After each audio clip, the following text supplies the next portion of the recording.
Hello, you guys. Hey, guys. How is everybody doing? Y'all seem like I'm trying to get sick.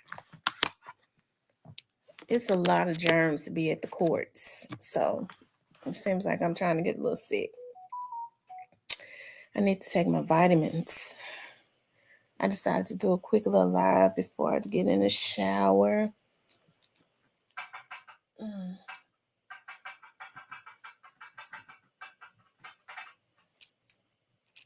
Let you all start getting the notifications. Hey, the Black Barbie. Hey, Shan. How are you guys doing? Yeah, I'm starting to get a little sick. Like I said, it's nothing but germs at the court. So, hey, Too Good Jones. Hey, Jamal. Yolanda. Hey, Voss Mills. You guys doing okay? And I rarely get sick. I was really shocked when I got COVID because I had not been going outside.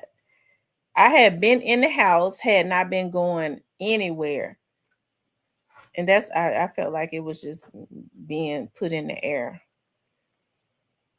How is everybody doing tonight? I just wanted to get on to chop it up for a few minutes. That's all. See what was going on. I'm just getting home.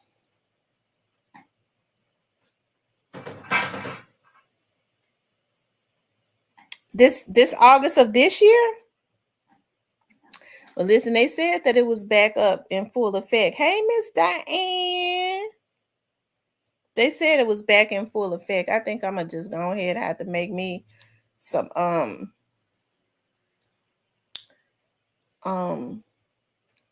a hot toddy tonight. I think I'm coming down with whatever. It was somebody else that got sick, and he was like he was not feeling well last week, and I think I'm kind of. Hey, Miss Teresa. Oh, I'm just kind of feeling it in my throat. Lord, I don't want to be sick. I got to do something quickly to turn it around because my throat is burning. But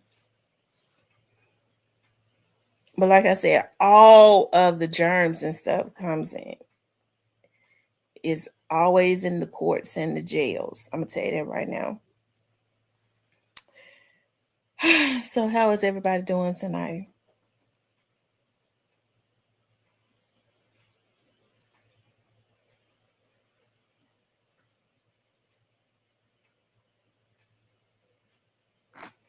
I ain't want nothing. I had not been on all day. I was getting on to chat it up with you all. I don't really have anything at this point to talk about other than, just small talk. Jamal, I see you a Chiefs fan. He said, I see Thaddeus just had a live from the hospital. Did he? What did he talk about? What did he talk about from the hospital?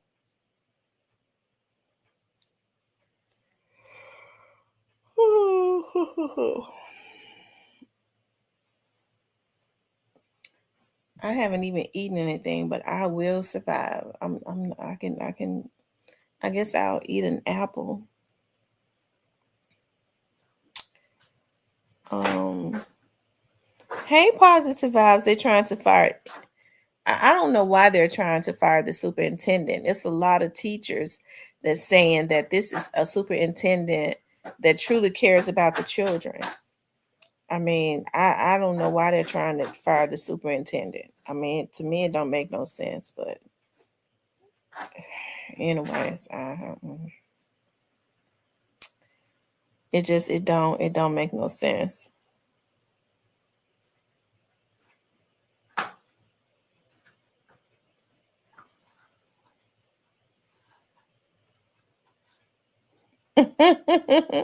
She said, "An apple. I need food."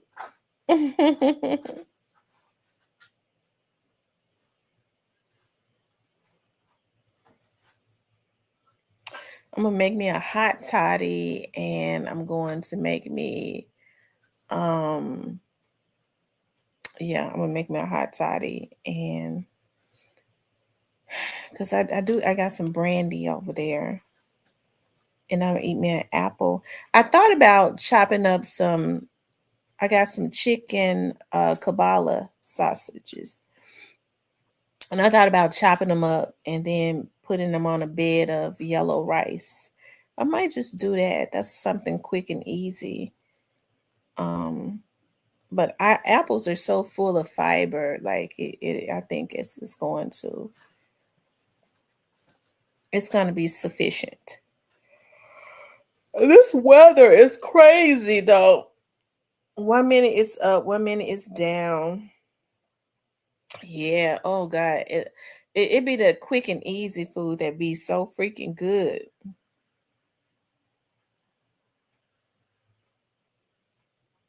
It be that quick and easy food that be so good. Hey Memphis 10, what's going on? What's going on, Memphis 10?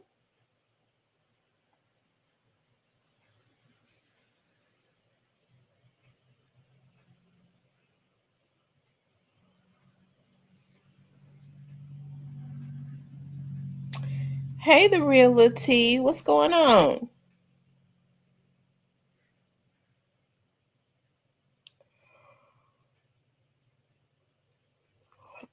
Oh, that's hot. It was kind of hot today too. Like the mid to high 60s. That's kind of hot.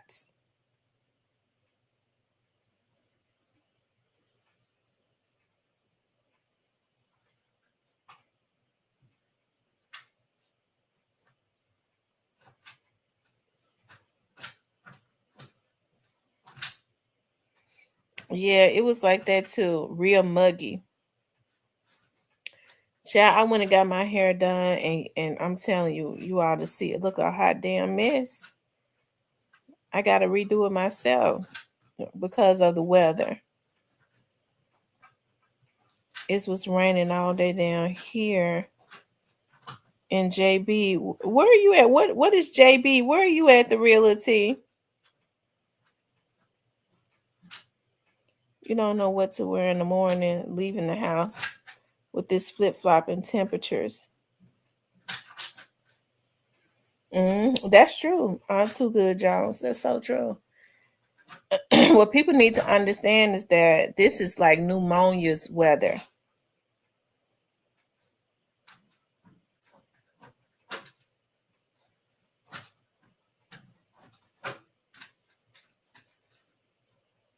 He said, Lord, I was stuck on the second floor all day until 5 p.m.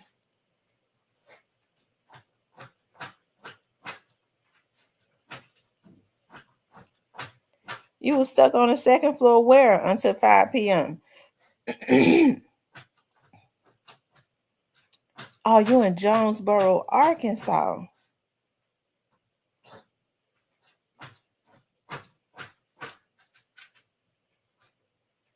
Mm.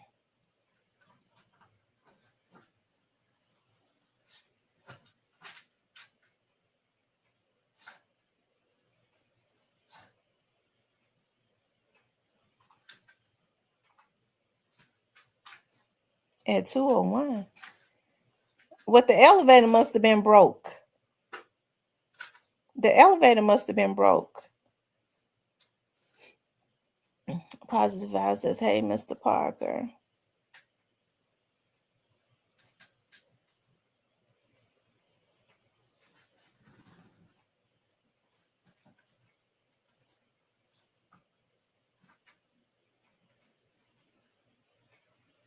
Hey, Mr. Parker. How are you doing, Mr. Parker?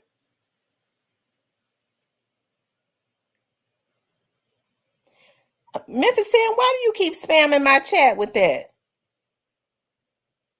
I mean, when you start to put that into the chat too many times, it makes me think you're a troll and that you spamming my chats.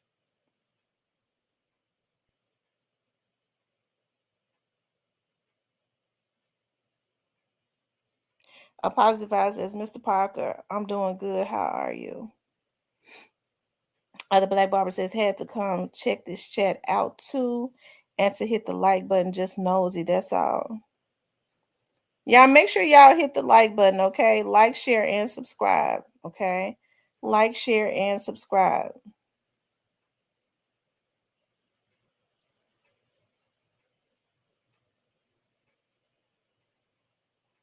Mr. Parker says, vibes, I'm doing great. Thanks, TT. Mm. Hey, Miss Muffin, what's going on?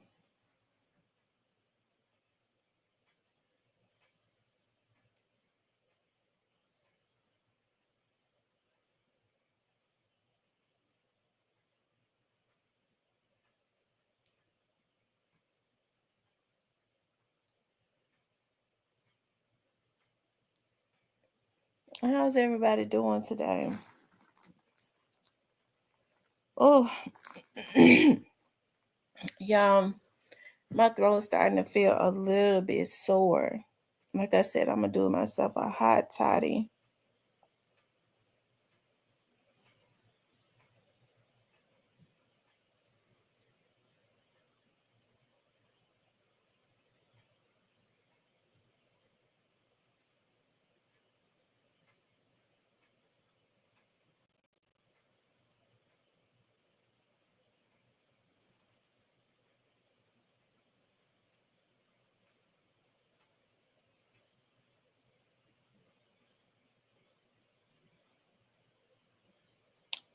He says, yeah, make sure y'all hit the like button. If you haven't hit the like button, please hit the like button. Okay. Please hit the like button. Okay. Make sure you guys like, share, and subscribe. Okay. Like, share, and subscribe.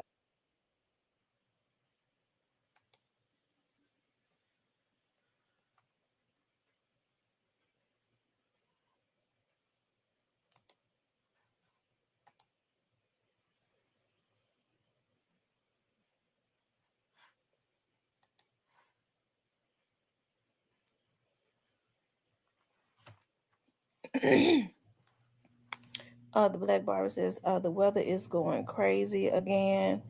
It's in the 50s today and tomorrow. See, that's the type of weather that has everybody sick. That's the type of weather that has everybody sick when one day is up, the next day is down, and I promise you, it's got my throat is a little bit sore.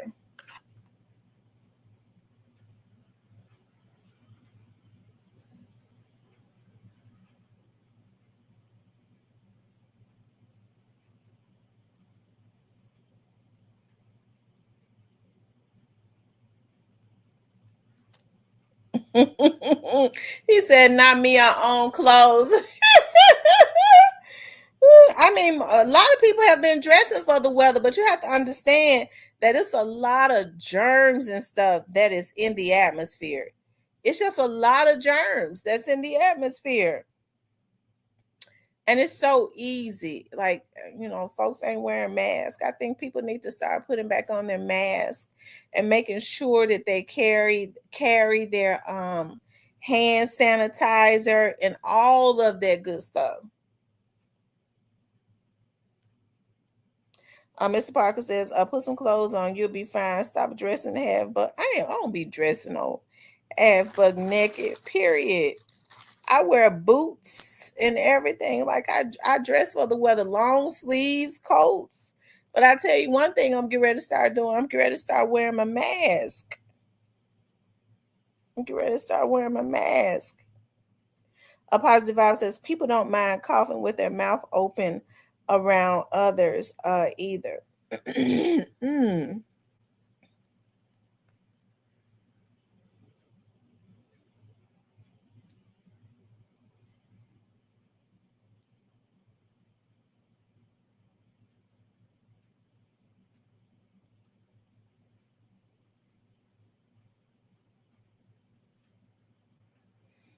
No, people don't care. People will touch something nasty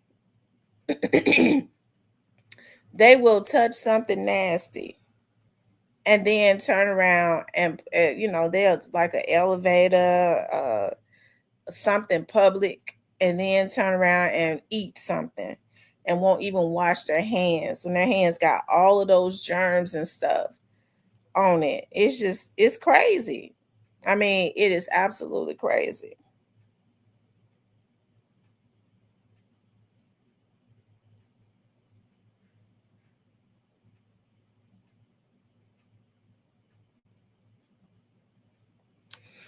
Yep, it's absolutely crazy.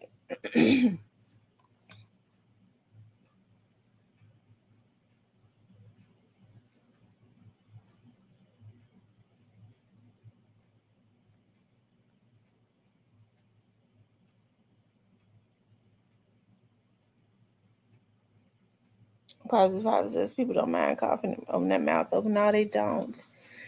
But other than that, you guys, what's been going on? Did you all make sure that you guys go and she says, I keep disinfectant. I always keep Lysol.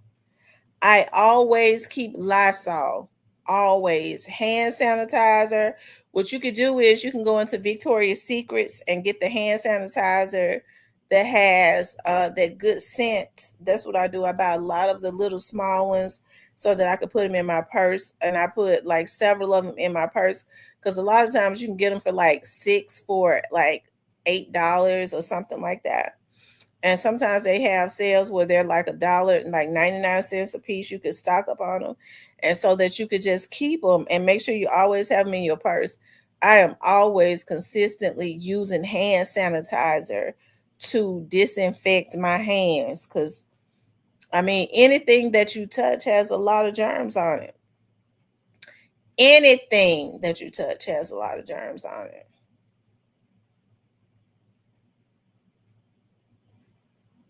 So,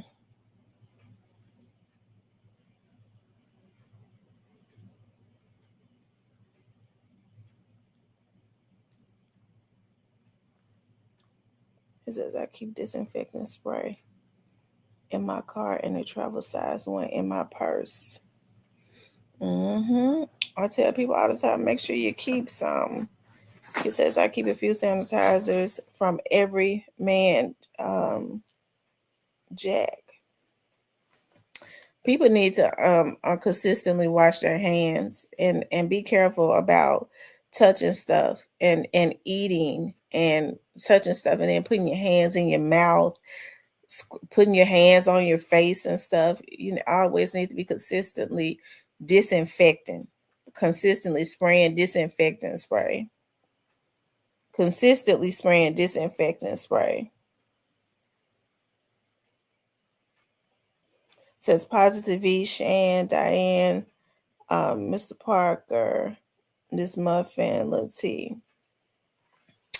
You all make sure y'all hit the like button for me, okay? Make sure you all hit the like button. Make sure you guys like, share, and subscribe, okay? Like, share, and subscribe. I can't believe I'm coming down being sick.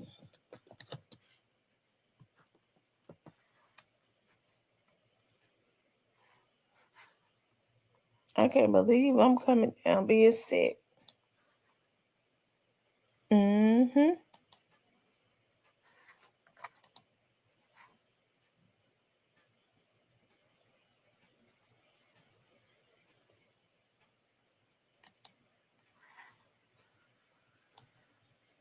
Mm-hmm. Mm-hmm.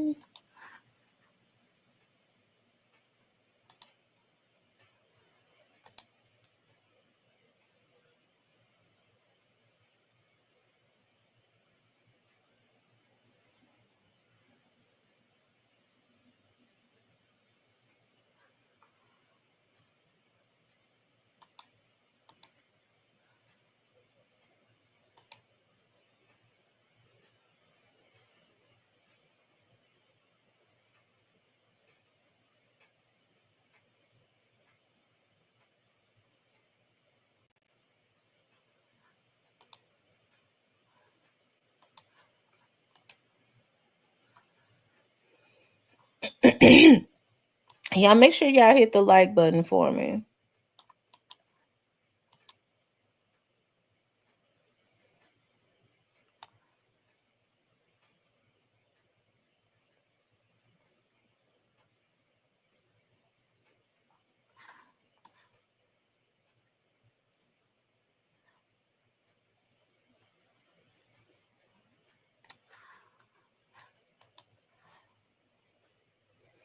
Mr. Parker says, well, you need to care by Friday, girl.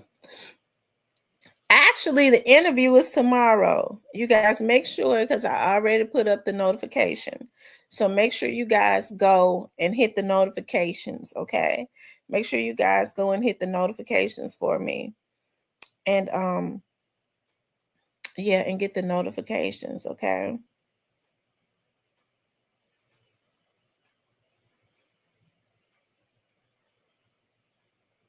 So you guys, I will be interviewing Grove Hero on tomorrow. I will be doing an in-depth interview with him on tomorrow, okay? So you guys make sure y'all tune in. So I gotta make sure I go ahead do my hot toddy tonight. Okay.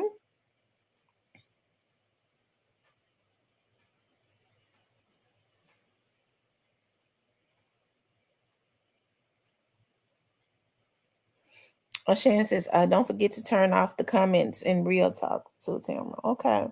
Oh, sure will. As a matter of fact, the way that I'm gonna have to do it is because I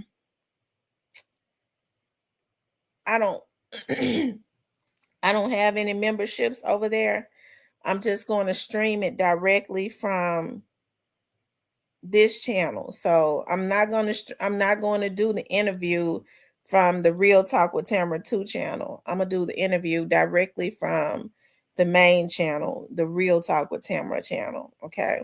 Thank you for reminding me of that, Shan.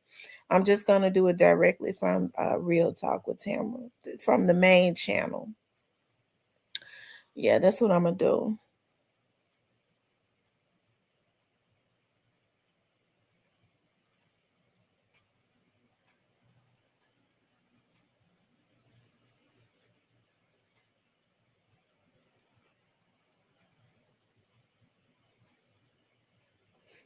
Um, Diane says, you don't want to miss this exclusive interview.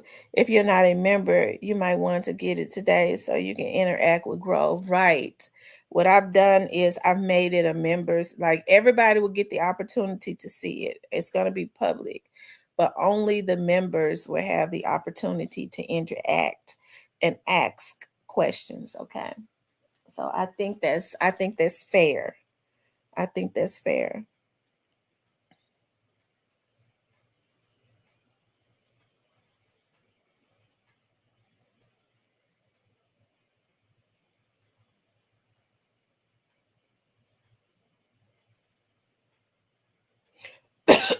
Mm.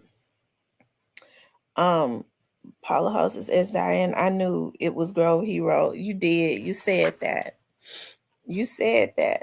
And so, I mean, he wanted to come over to the studio, and I was going to do it, but then it would have been pre recorded. Because when I spoke with him today, he was like, give me the address.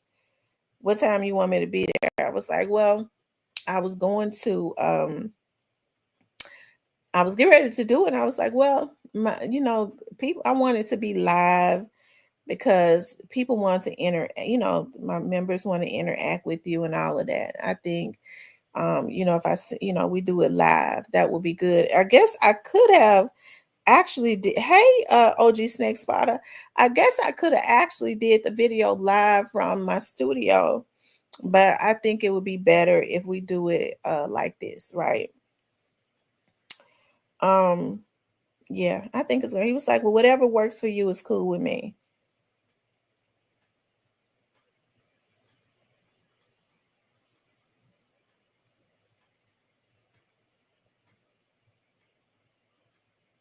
What Diane say? mm, mm. Oh Lord.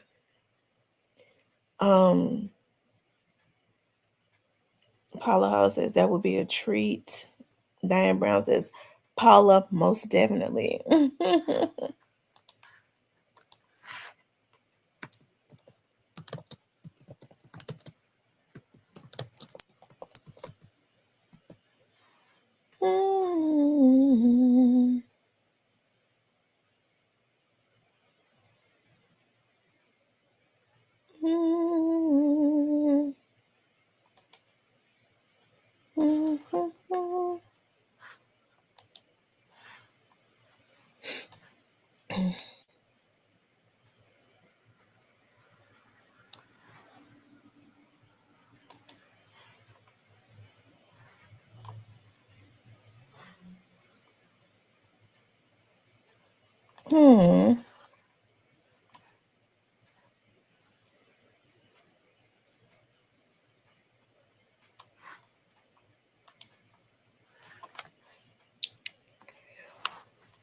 Oh, just next spot says, you're gonna turn up the hate if that fall through. Oh, it's already it's already set in stone. It's already set in stone. Hey, you know what? These people on here so twisted. I be ready for anything that come with them, with whatever they have. I have a recourse for everything that they do.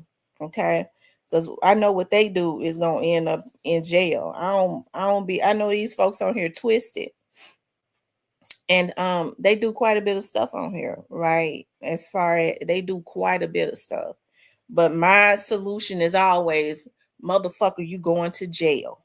Okay, you fuck with me, you going to jail.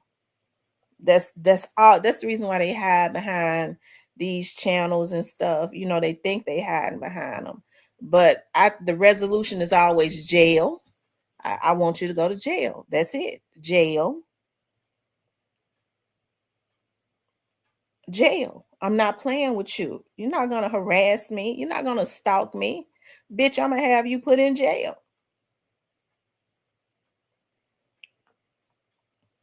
Harassment and stalking is against the law. Okay. I fear for my life of stalkers. What's up, the Alabama hitter?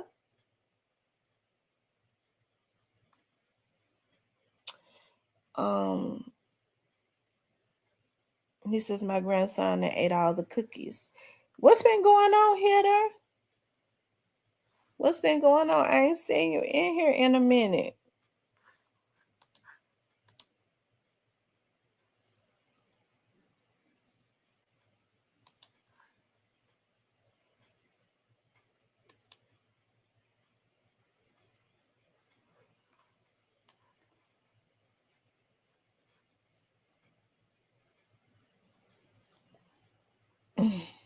Mm.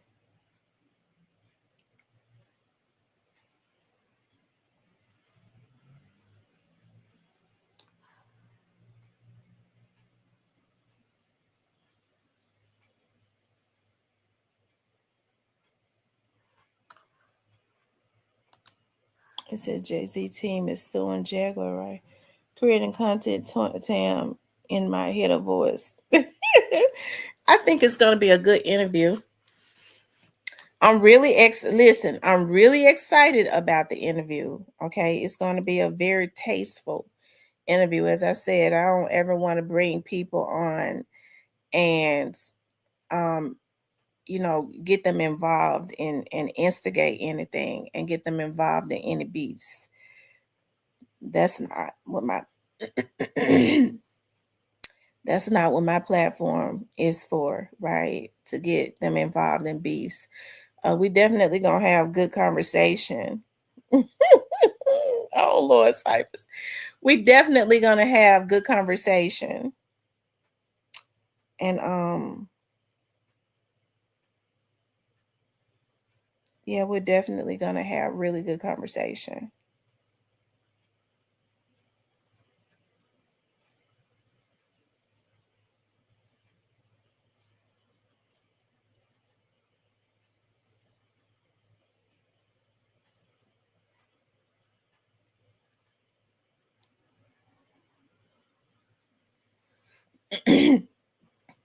Diane Brown says, Cyber Dog, you know Grove Hero is coming, don't you? Yeah, I put it up there. I think everybody, I put it up there. I want everybody to hit the notifications button so that when we, go live, I think it's really going to be a treat. I think Grove Hero he's definitely a good person to interview. He's got quite a bit of stuff going on, that is absolutely awesome.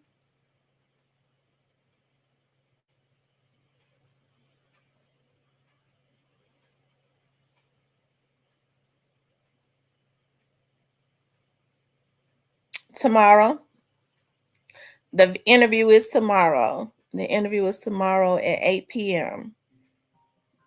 Tomorrow at 8 p.m. Hold on.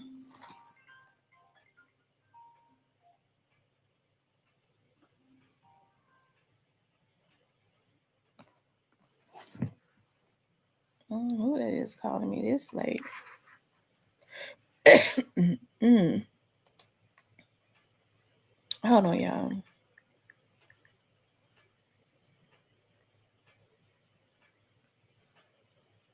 If they don't leave a message, that mean they don't want nothing.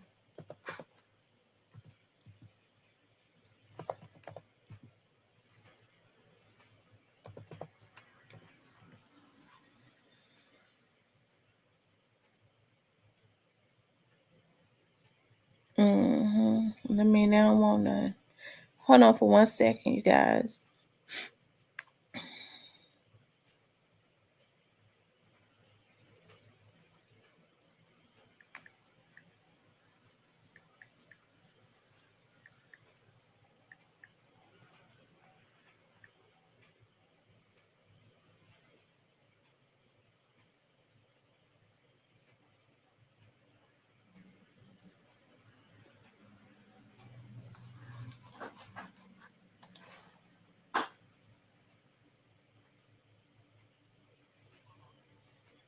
Hey, did you just call me?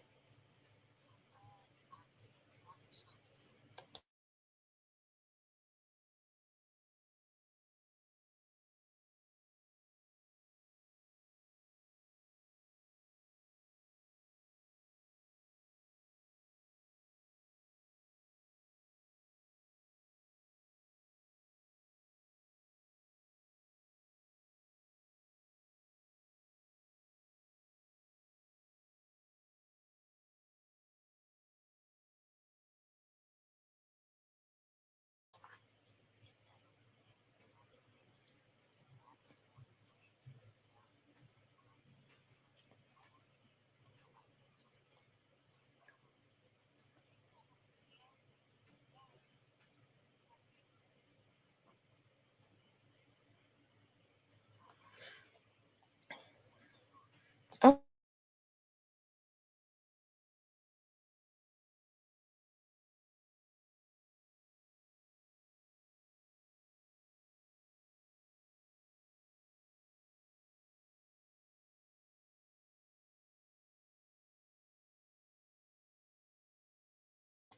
okay, you guys, I'm back.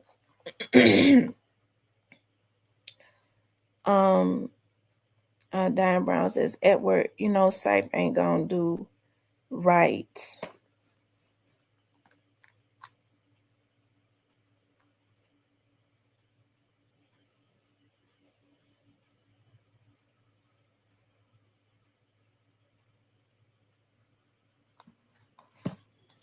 Hold on, y'all. Let me see something.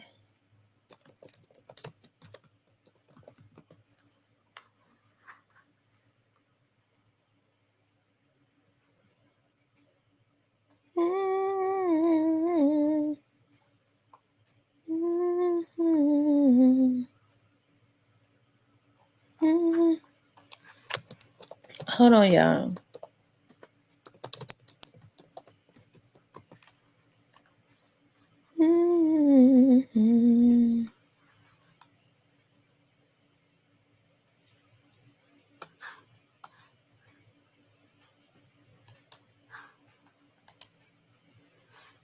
Okay, you guys, I'm back.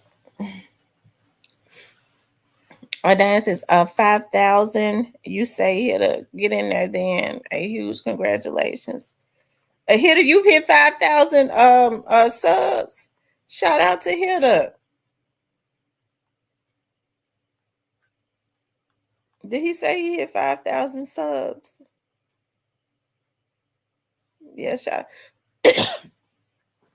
out to Hitter for hitting his five. That's a milestone. So now he's shooting for 10,000. That will be another milestone. Uh-huh. And then after that 15,000, you just keep hitting those milestones. Just keep hitting those milestones. He said, "Can we ask real questions?" Oh Lord, Cypress. Cypress, I don't know what you mean about asking real questions. What you mean? What's a real question? We're not gonna be asking him no questions. No crazy questions. You're welcome.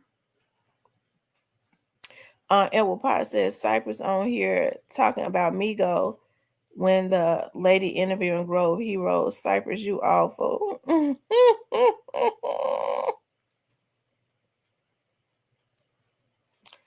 um Althea Z says, congratulations, my internet boo, doing the dang thing. Yeah, keep hitting those milestones.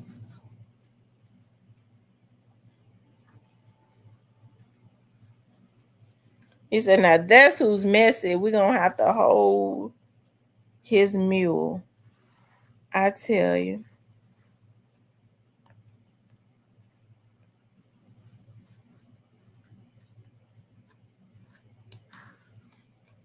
Mm.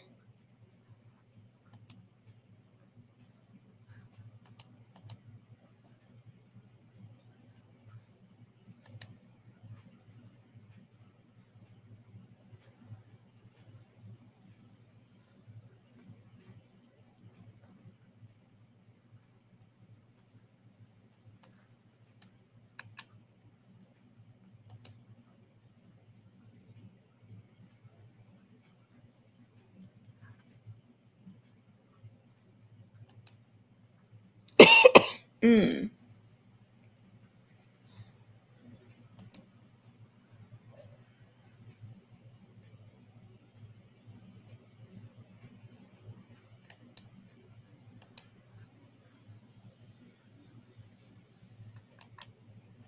Y'all make sure y'all hit the like button.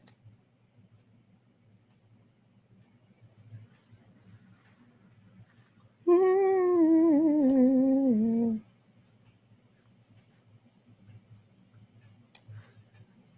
Mm.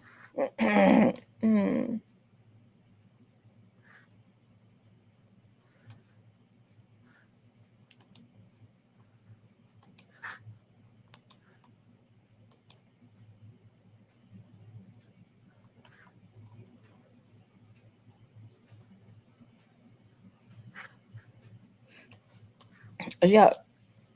Y'all keep hitting that like button for me.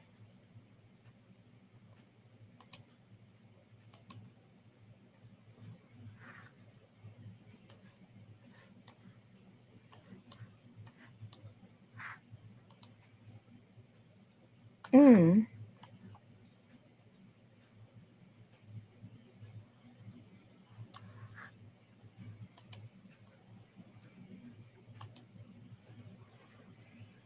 It says, it said if Jay-Z go, yo jail, got it, gon' cry. Out there says Cypress, don't start no mess with Grow. Be good to our site.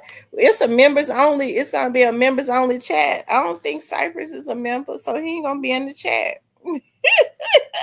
He'll be able to watch.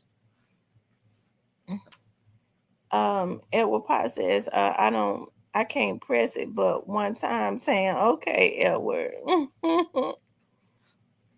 uh, Jacqueline Williams says, the school shooting in Madison, Wisconsin was a 15-year-old female. Oh my God. Out there says, is that you cite? If you get caught, you don't mention my name. Diane says, I'm exercising my finger tonight for all the trolls tomorrow. Okay. No trolls at all. Parker says, to any trolls, haters, or hoes, hoe ass niggas in the bushes, I'm blocking any and all cornball comments tomorrow night, and it won't be for some seconds. That's right. We show Grove the utmost respect.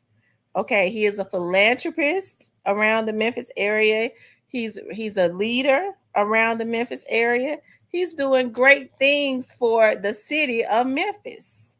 He's doing great things for the city of Memphis. So we show him the utmost respect. Okay. We show him the utmost respect.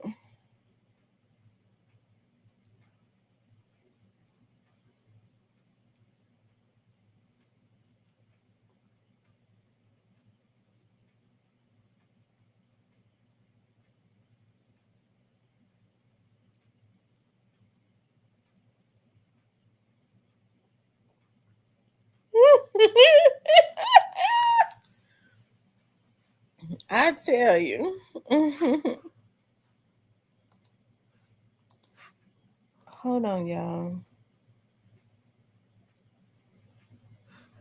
Mm.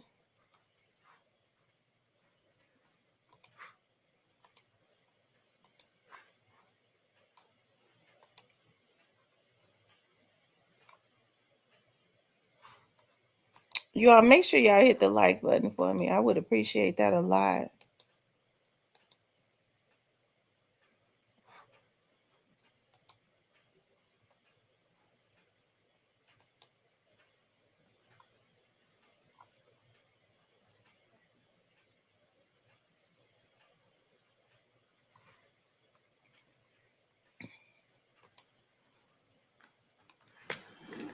Yeah, we definitely want to show um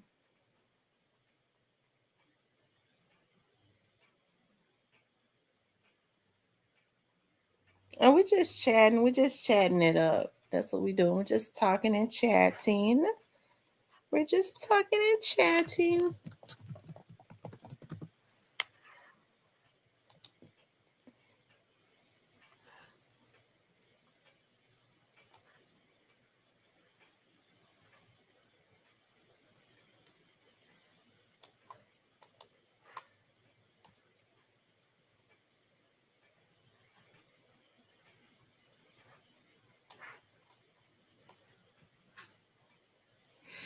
mm.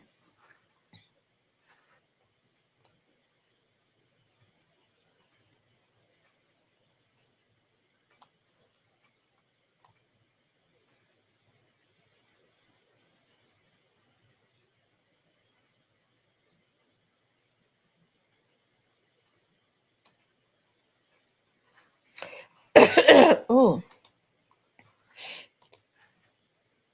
Mm. Tierney says, hello, Tamara, everyone. What I miss just getting home. Said, oh, Mr. Parker, I see you, TT. And Tierney says, Don Brown says, Tierney interview at 8 p.m.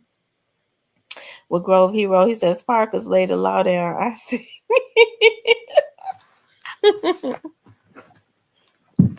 Yeah, it's going to be a good interview. It's going to be a good interview. You know, I got some things that I want to ask him. Of course, I'll write down some key points, but normally when I do interviews, I write stuff down and then I just kind of go with the vibe of and the wave of the person that I'm interviewing, right? The interviewee. I just kind of go with that vibe. I get to we get to once you start vibing, you get to talking about you start talking about other stuff, but I'm going to make sure that I write some stuff down to ensure that a lot of the key things that you all that we've talked about in the past, stuff like that, that I asked him and stuff like that. But I've said that it's definitely not going to be a messy interview, because I don't want him to, I don't ever want for anybody that I interview to ever feel like when they come to me to be interviewed that, when they leave, that there's a beef with somebody else. I'm not trying to promote any beefs. I will ask some questions, and tastefully, I'll ask them tastefully, right? But as far as, I'll ask stuff tastefully, and if he don't feel comfortable in answering some things, I'm not gonna be mad at him. Diane says Edward, and I concur. Tam, you're live like our own club. We be chopping it up and showing love. You got one thing here, Sam. You got a good thing here, Sam. Thank you, Edward Potts. What I try to do is I try to keep a chat that is respectful. I want for people to feel safe in my chat, right? So that's why I don't want people coming in, um, going at nobody, keeping stuff going. Like first of all, it's hard for me to deal with that. All that heaviness going back and forth with people. I can't deal with that. That's why I get so mad, because I don't be wanting heavy energies and entities in my chat. It's one thing, like, if you come in, and I don't care who you are, as long as you're respectful, I don't have any issues with you being in the chat. But the moment you start trying to kick up stuff, my spirit rejects that. My spirit rejects that. I can't deal with that. So that's why you start seeing me getting mad, and I might cuss you out or something like that. Because, like, dog, it's real grown folks over here for real. So if somebody don't agree with you, they just don't agree with you. Grown folks got a right to agree or disagree with anybody that they want to, without being called names, without somebody going at them, without people going off. That's heaviness. I don't be wanting that in here. So I like it when we could chop it up and have fun and stuff like that. And I think the interview with Grove Hero, there'll be some serious questions and stuff, but I mean, I'm gonna keep it. It's gonna be a really good interview, very informative. I think that young man has a lot to offer as far as knowledge. Like, he has successful businesses and things of that nature. So I want to make it where everybody can be interested. I want to keep it interesting on from the very start to the very end, without the person that I'm interviewing being walking away feeling heavy. It's like, dog, she brought me on there to ask me all this messy ass stuff. Like, I'm so much more than that. You know what I mean? So grown folks only, but Stanley Govan. Stanley Govan ain't been in here in a while. He has not been in here in a while. I have not seen him in here. So Cypress CV says, Edward Potts, what I do, Edward, I can't stop agreeing with you. mm. Mm.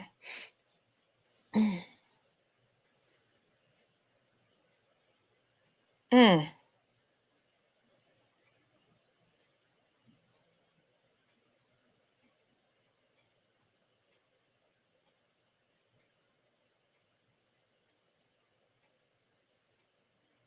Hernandez says, hello, kings and queens, blessings.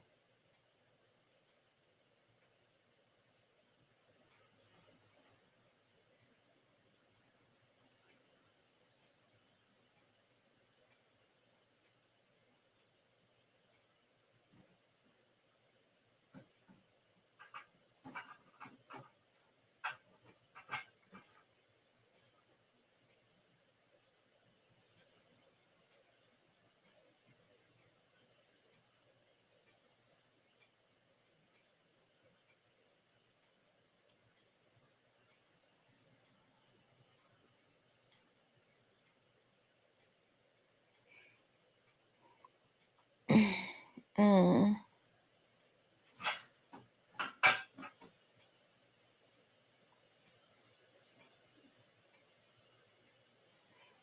And what Pop says, at Diane, it's just real, recognize real. I mean, Grove was very. He messed with me. He did. He really did, and I appreciate that. I do, and was ready to cut. Like I said, he ain't scared to move around. He ain't scared to move around because he said, "What's the address?" And he was getting ready. He was gonna come over there. So, but they keep security and stuff. But if he had came over there, I just would have had the precinct to to be up there. Had some of the officers from the precinct to sit out there while he was up there. I just would have had them to sit out there. They would have for security purposes.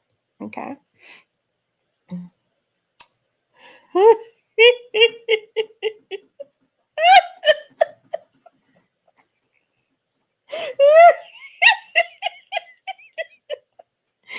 I tell you for security purposes. So for security purposes. Um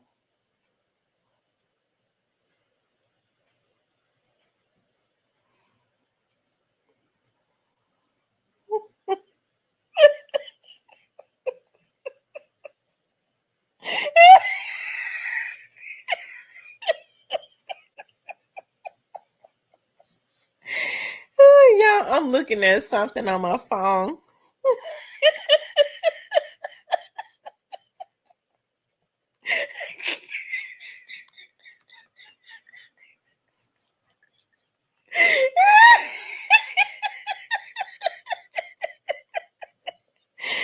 Oh my god. I tell you. Mm, mm, mm, mm.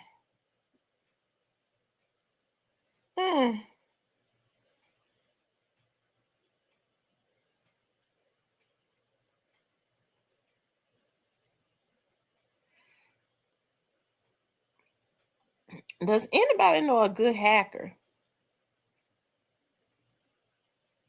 Anybody know a good hacker to be on YouTube? Diane Brown says, Parkers, why are you like this?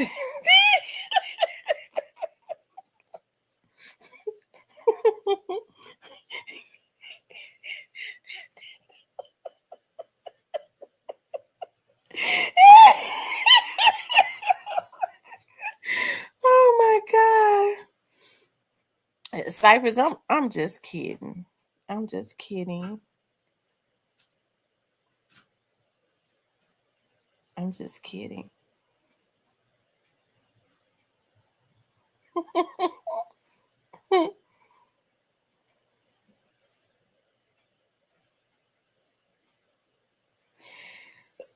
Anyway, y'all, what else y'all got going on?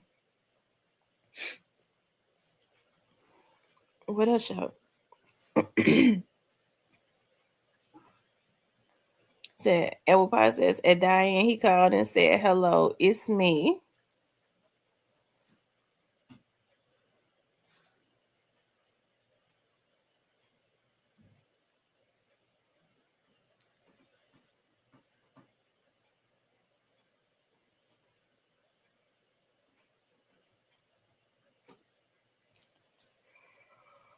Oh, I tell you. Oh, mm,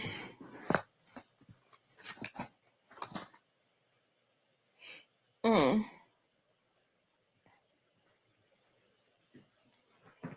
He said a CMG interview got to be next. Oh, Lord. Listen, I'm going to just say this. This is how I am as it relates to interviews. I mean, I would never just interview somebody just to get views and stuff. Uh, how people interview folks. Some people would interview a devil, the devil himself, and have all of that negativity, all that evilness around them just for the likes and the views. I'm not one of those people. It's some people that I gotta stay away from. There are just some people that I would never ever interview. There are some people that I would never interview.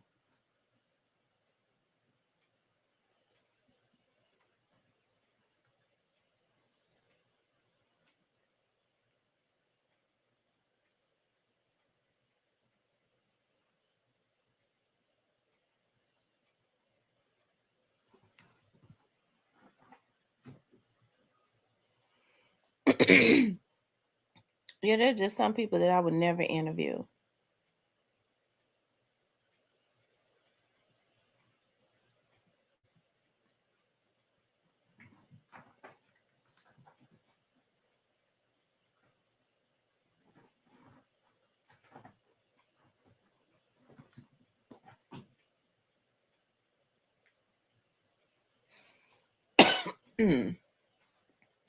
Not even for likes and views. And I'm sure it would get me a lot of views and stuff, but I'm not a view whore. You know, some people are just views whores. I'm not that. Hey, I am She Johnson. So there are some energies and entities, it's just not worth allowing it to integrate with my spirit because I have a really good spirit, right? I pray all the time to keep, I have my own little stuff to deal with, right? You know, we're all different. We all go through our own little stuff. We all have our own little mental illnesses, whatever that is, whether it's on a higher scale or whatever. So we all have our own little emotional stuff to deal with. I cannot, I do believe in the transference of spirits. Have you ever been around somebody and they don't say anything to you, they never did anything to you, but it's something about their spirit that it just, you start to, when they come around, it starts to make you real uncomfortable. Right. There's sometimes I could be looking at somebody's picture or something like that, or looking at somebody, even if it's on social media, and it be something about their spirit that just really bothers me. I'm like, I can't finish looking at this video. That person got some kind of, that spiritually, that person got something going on that's too heavy. I can't finish looking at it. And it's just some things that I don't want to deal with. Some people are just not worth interviewing. They're not worth it. Not even for the views and stuff. I just like to keep my spirit, a lot of heaviness away from my spirit, a lot of stuff that comes with people because they have all types of demonic forces around them, a lot of evil people around them. I don't want those eyes on me. Whatever it is that they are dealing with that I don't know about in their personal lives, I don't want those eyes on me. Leave me alone. Keep your views and your ass over there.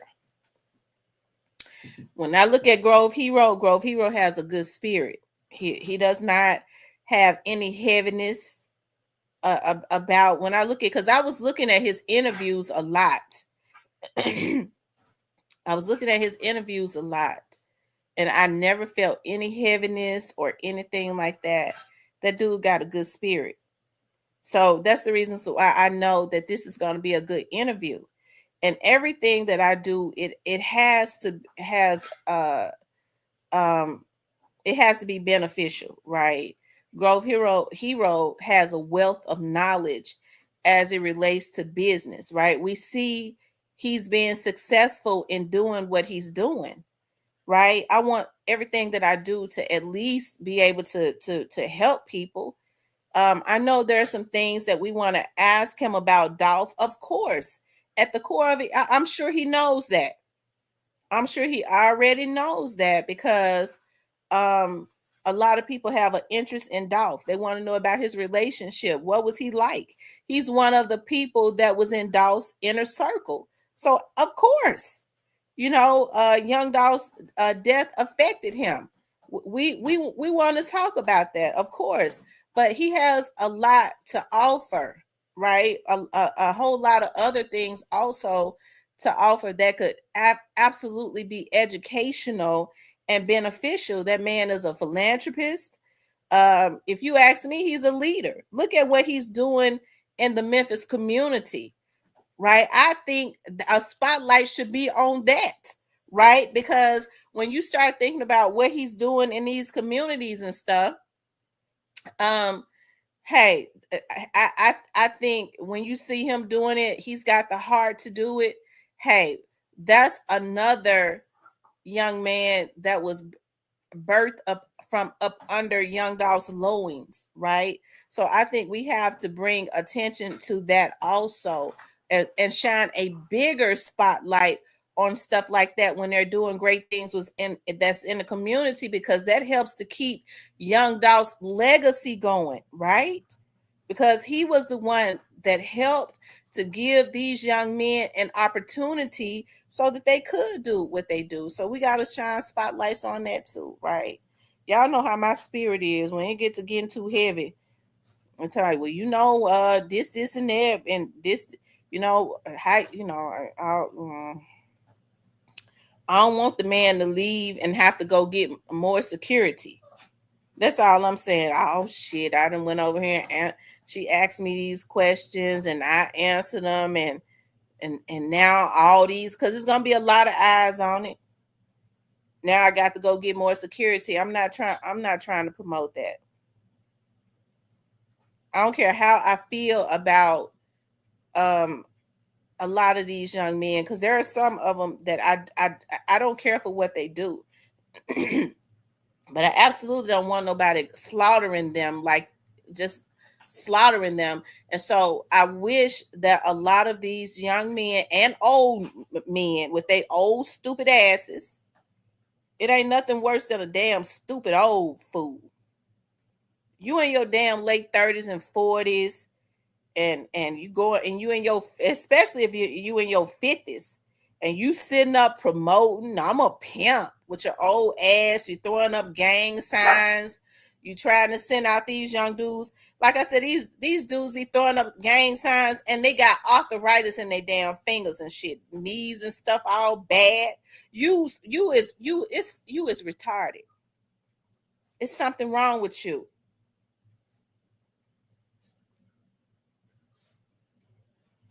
Okay, and that's not a dig at people that has mental, because a lot of folks that they be talking about is mentally retarded. They be absolutely 100% intelligent. It's these damn fools ain't got no type of intelligence. They still out here in the street and stuff, still out here setting folks up, killing folks. I ain't having nothing like that on my damn show. I don't want those type of energies around me.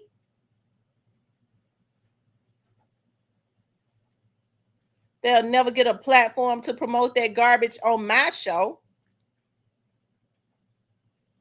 I leave, they leave, because see, you have to understand that you have the spirits look for a portal to come through. Okay, they look for a portal. I look at myself as having a light on my life, because every single moment of the day I have a prayer. That's why I sing. I might be humming all the time. I have a scripture in my mind. I keep a little Bible and stuff in my purse, so that I can go to Psalms when I'm feeling weak. I have to go and refill myself sometimes, and be reminded of what God's word is, so that I can keep going. And so I think what people don't understand is that, like, because you have obsessive people, these motherfuckers act like I'm Beyonce. Okay, they so obsessed that it is ridiculous. But I'm gonna tell you something. I'm not going to play with you. Okay, I'm not gonna play with you. Don't you ever in your life ever think that you can threaten me.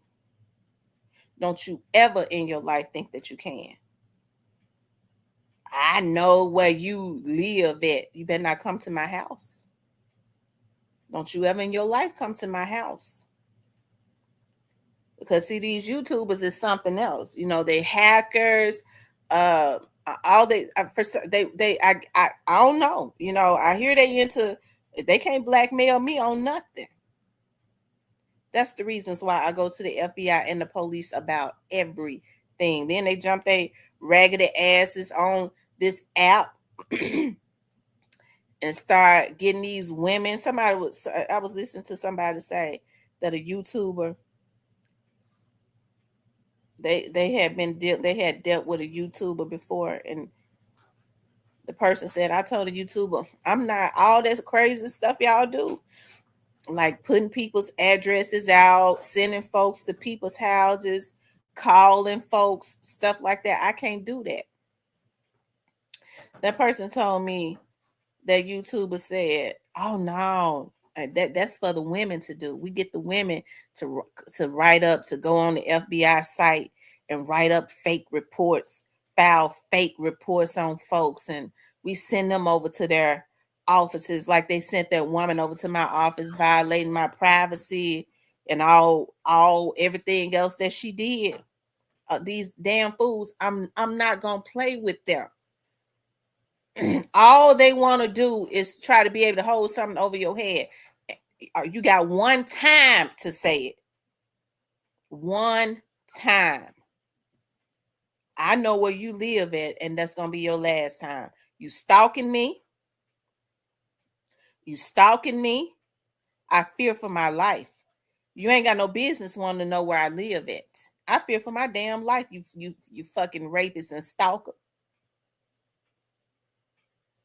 See, what you have to understand is some of these men on here, that's why I don't understand how these women, you know, a lot of these women got degrees and they working all for the hospitals, and um um they working in IT and all of that, and they jump on YouTube. It's something when you want to be the smartest person. One of the women, and I'm not gonna get too much into it, when she called me, bitch, I knew you didn't have a Memphis accent. Gonna call me, yeah, you know, because with that property, bitch, I know you weren't from Memphis. You're not gonna call me like you know more about Memphis than me. I knew you was flogging when you called, but a vlogger had you to call, and you over there got a damn business, and you gonna make him, because I'm gonna sue you, bitch. You gonna let him make a fool out of you because you want to be the smartest person, like you smart. I got degrees. I'm working for the VA hospital. You know they're a bunch of damn dummies that's off of their meds. And so people would get themselves screwed up because they're around a bunch of dummies that ain't nothing but criminals. They ain't never in their life been able to have control over people like they have on YouTube and on social media, because it's a bunch of damn fools on social media that's running around off of their medication. And so they're able to control them. I'm going to see, you know, Tamara try to get you fired. I don't even know you. And so when they mentally unstable, they able to make a fool out of them. The next thing you know, they done put on their hat and coat and knocking at my door. And it's going to be the last door they knock at. And they sit on their platforms and act like they ain't did nothing. It's one thing when they mentally disturbed. It's another thing, bitch, when you are educated and you let a nigga send you out to violate another woman. Do y'all know the type of information that I've had access to? I don't violate people. When I was taking cases from the public, I don't take cases from the public anymore. I don't do that. When people will walk up into my office, I want to find such and such. The first thing I would ask them, do they got a restraining order on you? And then I would get about doing research. You ain't getting no information on nobody up in here for no money, and that wasn't even required. Okay? I ain't got to have your money. And being in business, People that are in business, they go from day to day because it's always ups and downs. But it will show a whole lot of money that I turned down because I got integrity. Because I know how dogmatic these bitches is on here, and I can't wait till the feds get them stalking me like I'm damn Beyonce. And that's why I stop at nothing. Everything goes in a report. Everything. And I'm going to keep doing it until all you niggas go to jail. So you get big and bad enough to tell me I know where you live at? You stalking me. You stalking me. You ain't got no business looking up my information. You a stalker. I fear for my life. You trying to kill me. That's what you trying to do. You trying to kill me. That's what you called me and said. I'm going to kill you. That's what you said. I've had some YouTubers to call me and say that I know where you stay and I'm going to kill you. And so that's why I put it on paper. So when you show up at that door, it's going to be the last door you show up at. Okay?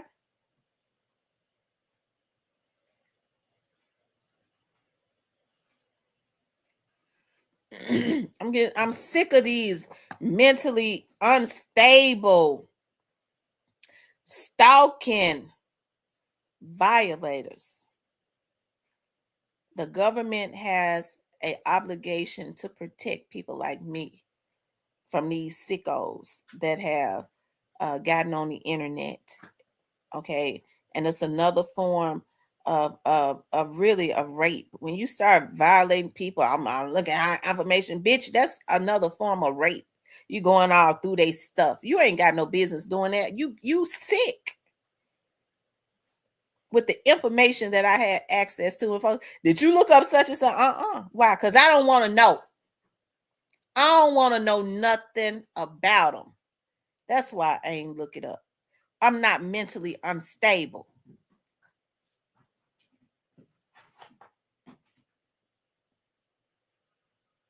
Okay. And so I had a YouTuber, and we're going to figure out who that guy is. That guy is sick. Yeah, I want to. I would turn my camera on. Y'all, my hair done puffed up. I went and got my hair done. And I told y'all it rained. And then when the rain hit my hair curled up on top of my extensions. Okay. I look like a damn fool. I look like I got a toupee. Okay. Because my real hair is curled up from the rain. And so this man this man likes to call me. Okay, he almost sounds like Victor. But this man is on a vlogger's channel. This man called me one morning, and I'm putting this out here again because I'm gonna do something about this. This man called me one morning, and he was talking to me, and something told me, because I never answer that app, you know, that number I put up here, something told me, don't answer it, because it kept ringing and ringing and ringing. I was like, wow, it was early, like 7 o'clock in the morning. I was like, wow, I was getting ready to get up and exercise anyways. And so it's like, Tamara, you know, it's something about, you know, it's something about voices. When I heard his voice, it threw me off balance. So I knew it was evilness in that voice. See, you keep weapons for people like him. Okay. And so he started talking and stuff, and then he was like, yeah, you know, he got that raspy, evil, sick voice like a pedo. Okay. And so he kept talking. I was like, he talking too long. I was like, well, let me get off of here. But thank you for tuning into the show. I appreciate that, right? So then when I got off, I was sitting in my bed. I was just off balance. I was like, it's something about that person that was not right. And so then they tried to call me back. And I was like, that's the same number from 7 o'clock this morning. It put me off balance. So I'm going to block it. So I blocked the number. So then the person called me again. The call from another number, I answered. It's me, bitch ass. Sounded like Black Youngster, right? I'm talking about just what he said. Because some bloggers on here that work for Black Youngster and don't want y'all to know it.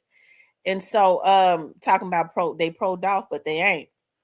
And so, anyways, I was like, wow, I blocked him again. And then he started sending me nude, like porn stuff. I still got it in my phone. Here, my right hand to God on my dad's grave. And y'all know I wouldn't lie on my dad. I was like, wow, this person is sick. He reminds me of Victor. When I first started being on TV, there was this guy named Victor that had harassed me for about 3 years, and I kind of brushed it off until he started talking about some things that he had wanted to do. At the time, my children were minors. He started talking about what woke me up when he said, "I'm gonna rape your little girls and make you watch it." I went and filed a report. I went and filed a report on him, and they immediately was able to trace him. Okay, and it was him. And so I remember when they put out a warrant for his arrest. The last time he called me, he was like, "I'm sorry. I'm sorry for calling you," because they had went looking for him, and he wasn't there. I guess at that rooming house he was living in, they told him the Memphis Police Department had been there. So he called me talking about he was sorry, and he, for all the years he had harassed me, but it was too late then. Right.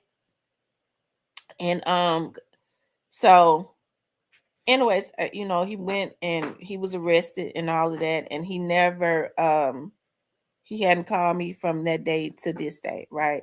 But that guy sounds like him, but that guy's affiliated with a YouTube channel where the host of that YouTube channel has sent everybody at me, right? Because of his obsession with me, right?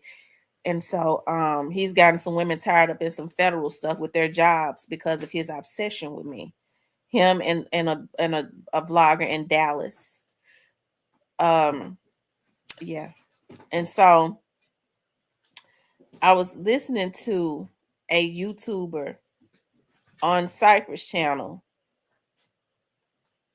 not too long ago say that they were not the ones that was harassing me, that it was a Dallas vlogger and a white hacker from overseas that was messing with me, that was hacking into my internet. He said, I didn't know how to do it. He said it was them that was doing it. And he was in it, but I believe him. He threw them up under the bus, and I'm glad he did, because I was able to download it and send it to where I needed to send it to. See, God says, because this stuff been going on too long. 3 years. When you've been harassing somebody for 3 years, is something wrong. It's something wrong with that. That's why I don't have no patience. It's something wrong when you harass somebody for 3 years. It ain't nothing normal about that. They shouldn't have harassed me for 1 day. It never should have happened. It's against the law. Right? And so, but I'm not going into 2025.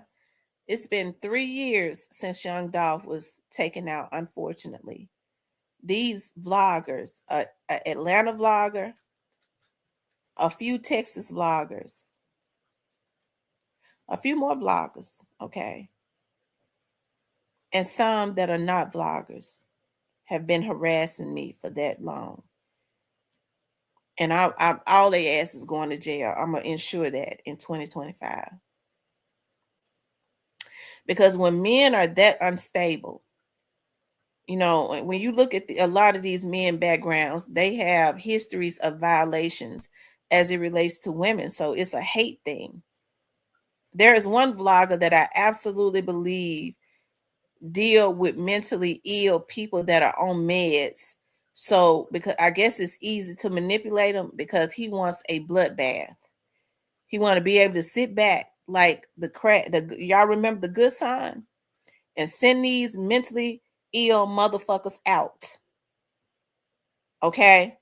So that there can be a bloodbath while he sit up on his it's pure evilness. It's pure evilness. That's why when folks say, do you listen to such and such? I go, no, it's some people I can't listen to. Because when you listen to their voice, it reeks evilness. And I try to keep stuff like that away from around me. I don't want that in my chats. There are interviews that I'll pass up because I don't want the heaviness that comes with it. Because money to me just ain't everything. All money ain't good money. I don't want it. God is good to me. So I don't have to go down in the sewer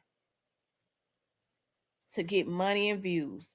Everything that vibrates on my frequency and that is for me, God sends it right to me. I don't have to sweat. I don't have to shed a tear. Okay? It don't have to make me sick mentally, physically. I don't have to have no heaviness.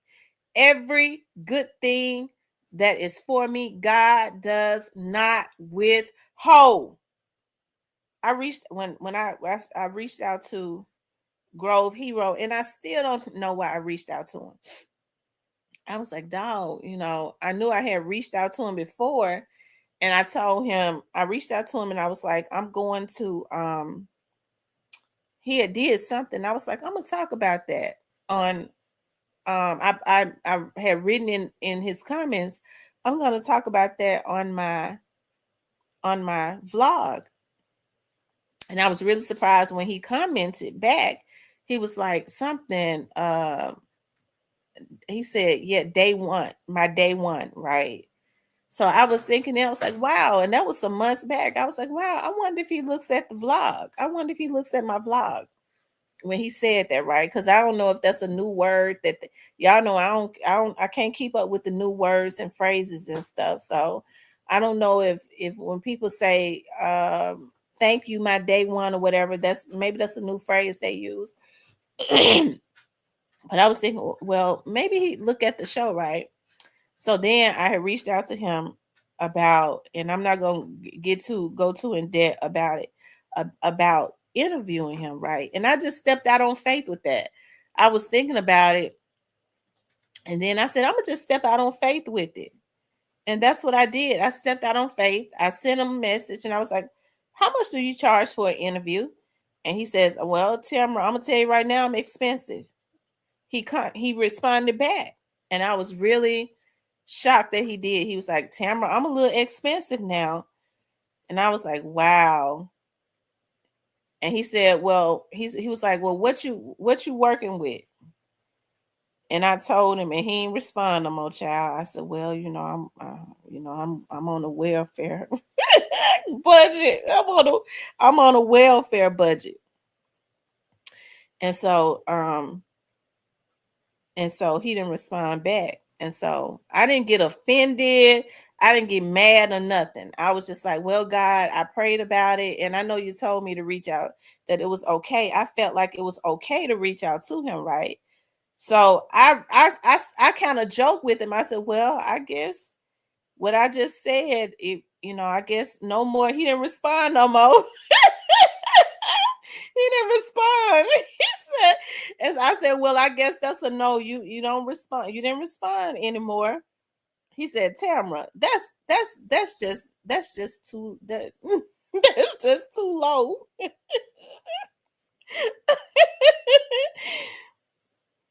I was like, well, okay, I understand. And guess what? He said, guess what? I'm gonna mess with you. I mess with you. I'm gonna do it. That was nothing but faith. That was nothing but faith. So we were supposed to do the interview on the 20th, but some things came up, And so we're gonna do it tomorrow. And that dude is such a good dude because we had it locked in for the 20th, and he told me, I ain't gonna, that he had some things he had to do as far as going out of town. He said, but if you can't, if no other day works for you, what I'll do is I'll jump on the plane and fly back in early so I can do that interview. That's a good dude. Do you understand me? That's a good dude. A man of his word. If you can't work around no other day, I'll jump back on my flight and fly in early so I can get there. Right? Because he had already said I got you locked in for the 20th. If that man had to be out of town, and I know Grove, if he out of town, it's on some money making stuff. I don't want him jumping on no flight and interrupting his money. I'll work with you. You work with me. He messed with me the long way. I never tell y'all how much his interview was, and I think he deserves it. That dude was getting ready to come over there. When I say he messed with me the long way, he messed with me the long way. I sold him a welfare budget. But don't y'all go asking him for no hookup on no interviews, because y'all mess it up for me. That's for me to do. I'm the one on the welfare budget. Y'all mess it up for me. I got to be the one to be able to go back to him again. But I had some chit chat with him about something. As we was chit chatting, God gave me something else that I'm getting ready to do. I was like, he would be perfect for it. I told him, don't answer me right now, but it's something that we gearing up to do, that I'm gearing up to do as it relates to the community. I'm not gonna say the name of it right now to give nobody the opportunity to steal it. And y'all know what he said. I told him, you don't have to say yes right now, but I would love for you to be a part of it. Y'all know what he said. I want to be able to say it exactly how he said it. I want to say it exactly how he said it, because when he didn't respond, and then he finally responded back, and he says, let's see.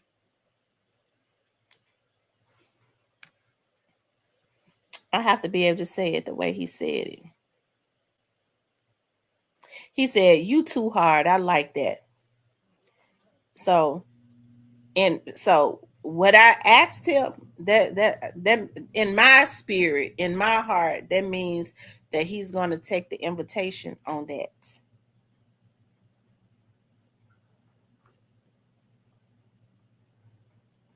And then I tell y'all what it is when it's time, because I want for all of, not the stalkers, because the police gonna be there, not the stalkers, but I want for all of the people that got healthy minds and stuff. I don't mind you being on medicine as long as you ain't batshit crazy. Because what I do is I'm on a mission, right? I've always been on a mission. I kind of got thrown off when my dad passed away, because my dad was my confidant. My dad guided me. He was my protector. A lot of this stuff I'm navigating. He told me how to do stuff. He told me how to navigate as it relates to working with the community and doing a lot of the stuff. He was my shield. It was easy for me to be out front because I had my dad in my ear in the back telling me what to do, right? So now what I have to do is I have to remember a lot of what he told me and continue on, because as I told y'all before, I was getting ready to stop everything. I was like, I don't want to do anything. I'm not continuing on with nothing. Because me and my dad had everything from day one. Me and my dad started doing this together, right? And so I made a post about my father, and it made me feel so good because former Mayor Willie Harrington commented on my post, and former city councilman, it made me feel good. I was like, my dad's spirit just lives on. And so I had to think about like what my dad said to me a year before he died, right? He was like, I'm showing y'all how to do this. I'm instilling this in you all so that when I leave off of the scene, meaning when he died, y'all can carry it on. And here I was saying that I can't go on. So Willie Harrington says, your father was a strong man that would not compromise his values. I respected him as a leader. God bless you, right? So when people get to talking about I'm hard, I don't do nothing crooked. I've always taken the long route because I don't compromise my values, because I've never let nobody put me in a position where they own me. Never. I'll just take the long road. That's what my dad did. And my dad was very successful. He was very successful. He was a leader in the Memphis community. He had a lot of restless nights because he did not compromise himself. I come from that. So you motherfuckers ain't got to hide in the bushes wondering what I'm doing. Can we hold something over your head? Hell no, bitch. You will never be able to hold nothing over my head. Everything I do is going to be on a straight and narrow path, because nobody will ever be able to own me. Nobody.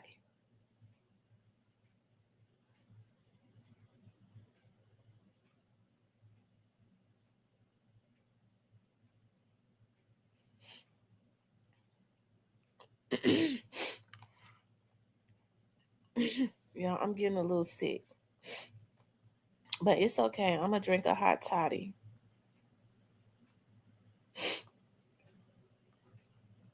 Harold Collins. Harold Collins is a former city councilman. My dad was very supportive of him. And Harold Collins is second in command to the mayor now. And he says, and I like Harold Collins. He was always a good guy. I feel like he could have been a good mayor also. You know, I like Harold a lot.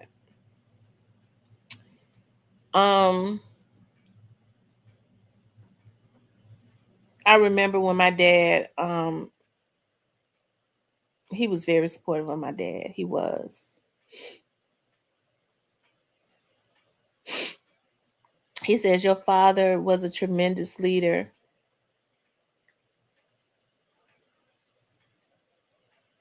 And some of us politicians, I miss him dearly.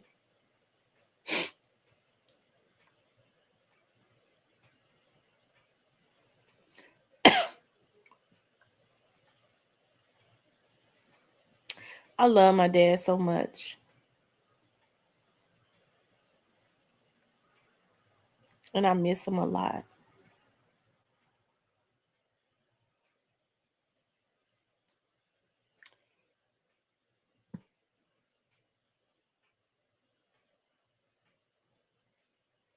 What happened to two women in Memphis today?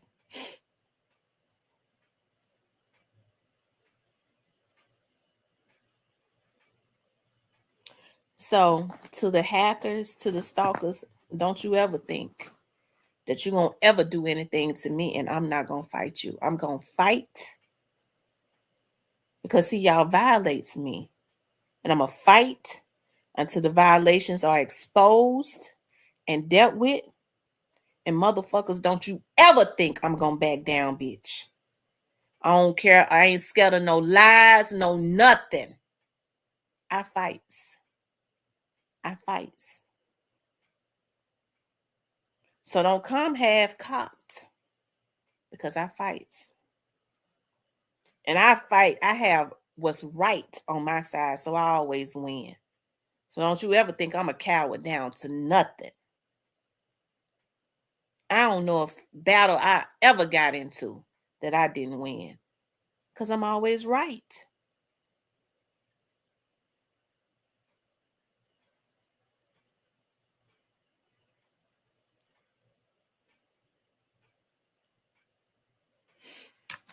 He said Blackwood News said that they found Blackwood News say something about they were found inside a car dead. Oh my God. Y'all, it's so sad. Lord have mercy.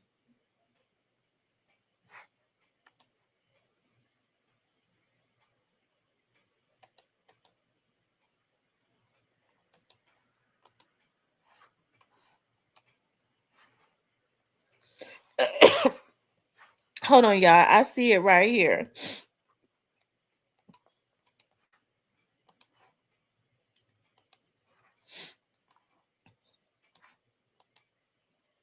Oh, wow.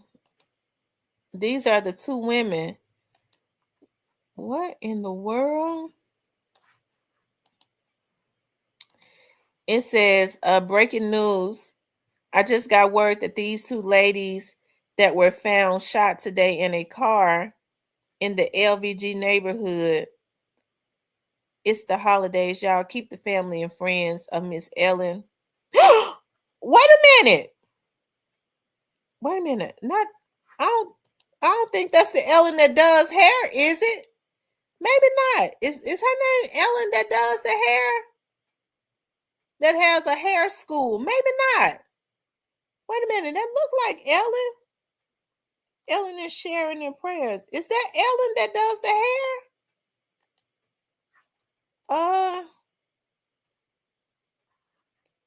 I wonder if that's Ellen that does hair. Maybe that's not her. Because the Ellen that does hair, she has like a hair school. She did my hair. She used to have she had a shop years ago over in North Memphis. And the Ellen that does hair, she has a hair school now. And she came to me probably this summer. I ran into her and she was like, I would like to have some of my students to come on your TV show and some more stuff. I don't know. Maybe it looks like her, but I don't know. Let me see. Because the Ellen that does hair, she lives in Whitehaven. Um, that I got to see. It looks like her, but wait a minute now. Wait a y'all help me out. It's let me see. I forget Ellen's name. Um,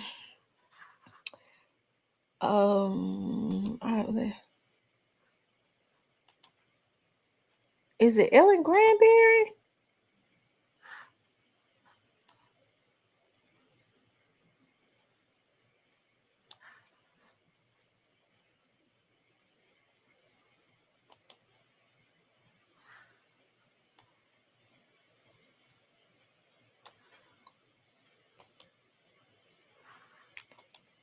Yo, that's her.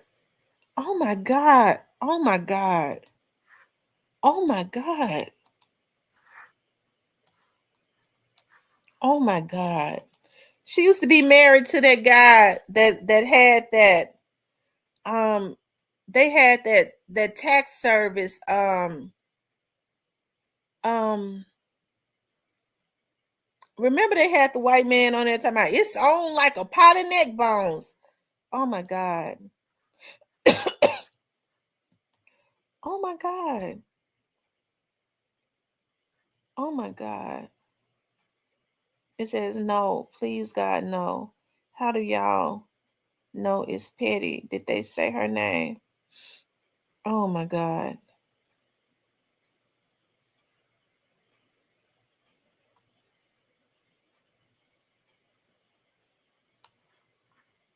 Oh my God.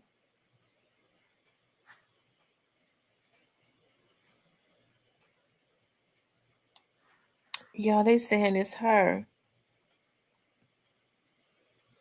Oh my God. She was married to Mark Granberry. Y'all remember the name of that tax service? They made millions of dollars.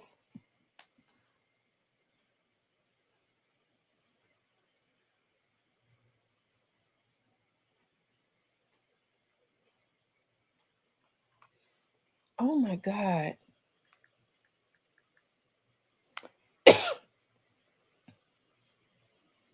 Mm.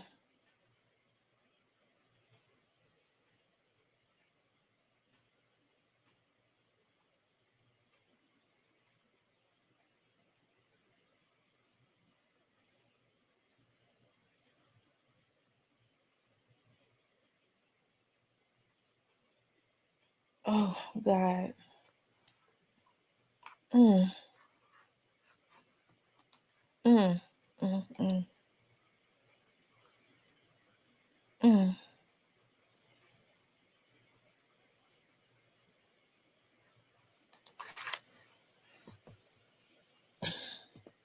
Um.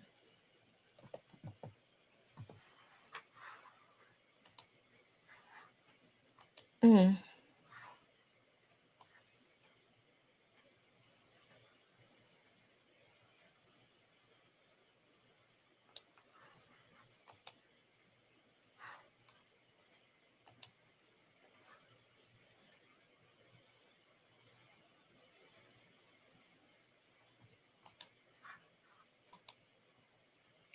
Lord have mercy, y'all. What is going on in this world? Y'all, what kind of world are we living in?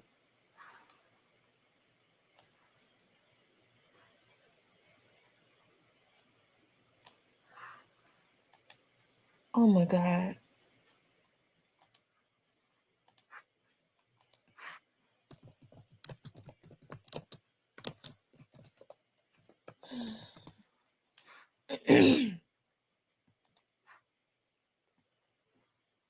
um, Hold on, y'all.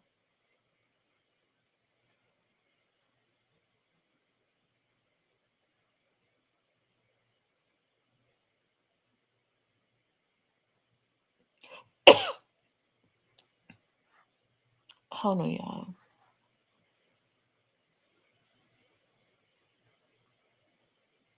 Um,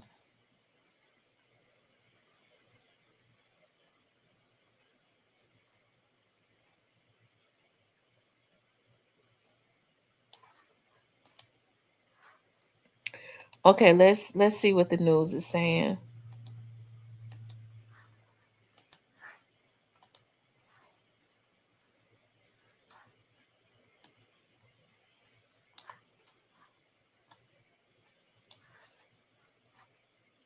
Now, join AARP for $12 for 1 year, and your second membership is free. Get instant access to discounts on everyday purchases, eye care and prescriptions, and tools and tips to help manage your money and maximize your health. Plus, AARP fights to protect your Social Security, Medicare, and more. Join and get an insulated trunk organizer free, plus AARP the magazine. Call or go to joinaarp.org now.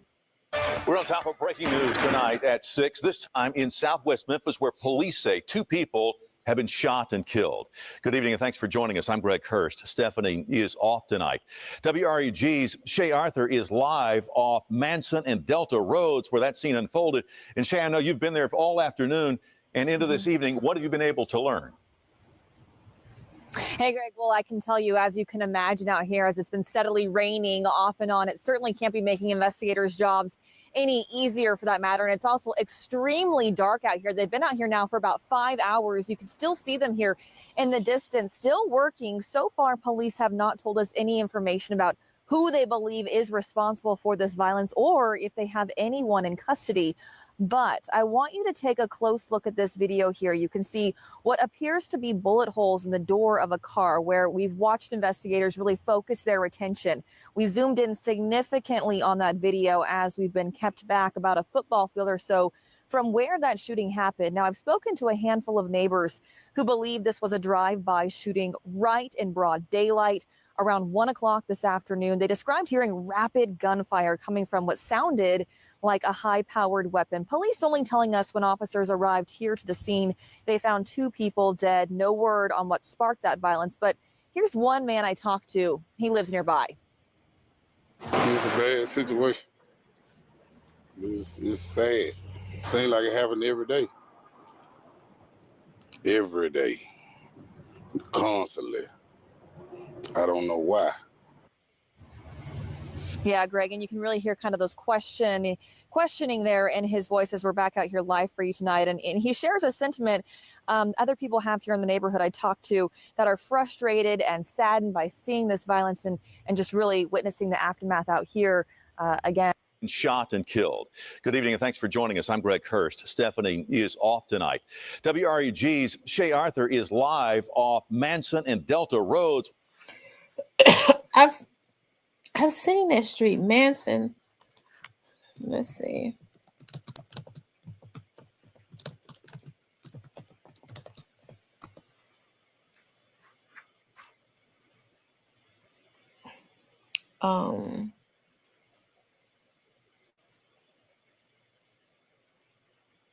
It's in West Haven, looks like.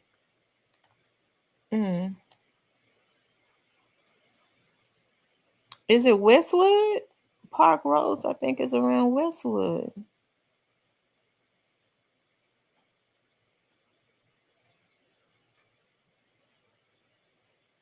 Yeah. It was in the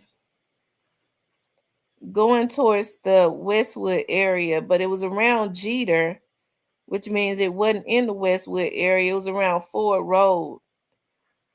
I think that area is still kind of considered Whitehaven. Oh, wow.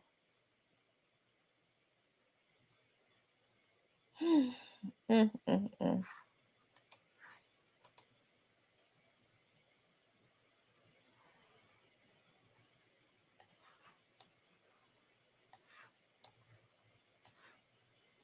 my God.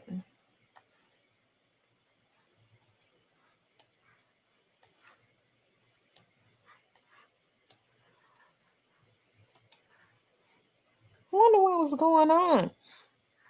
I'm looking at the car. The windows don't look tinted or nothing. Was it mistaken identity? Was they there waiting for somebody? Was it a hit? Wow.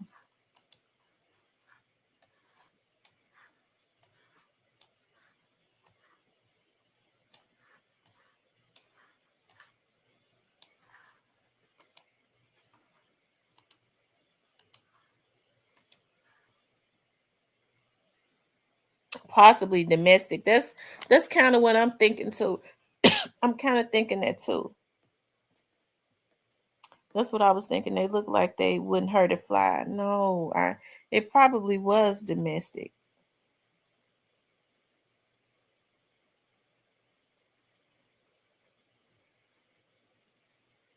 So BWN said it was a mistaken identity. That's what I was thinking. Maybe it was if you ride up to a car like that and then you start firing off into it, it had to have been mistaken identity.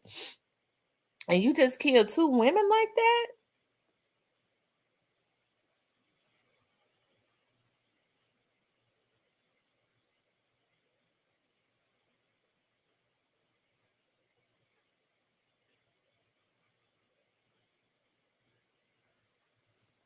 Hold on, let me go back to BWN. Oh, Lord have mercy. I can't believe I'm getting sick.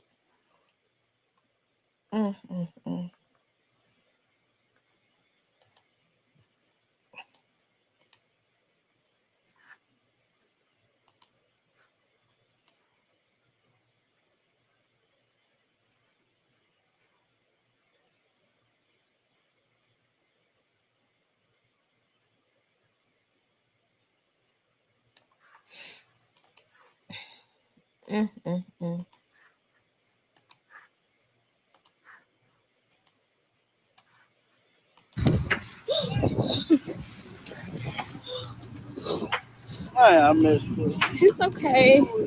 It's okay. Come here.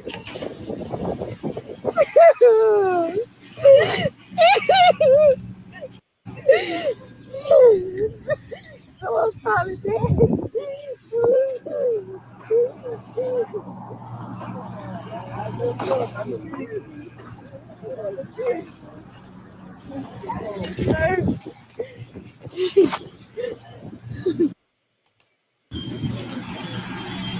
God damn.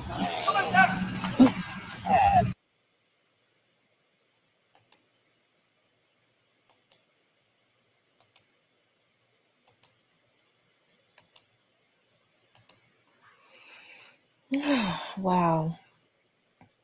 The only thing I could say is, God, I pray that you give them back everything that they lost double.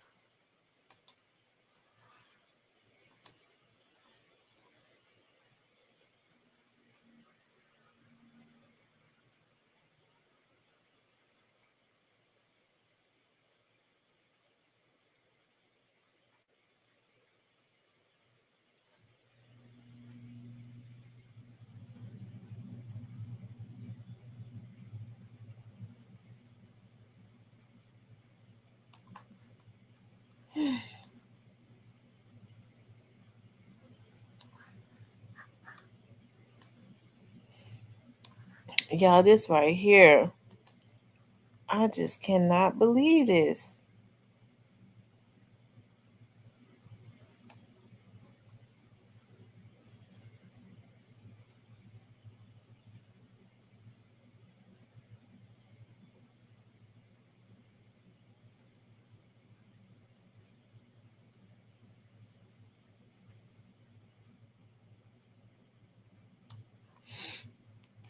Yeah, it's a demonic spirit that has been released into the atmosphere. People don't care what they do anymore. It really is sad on a whole nother level.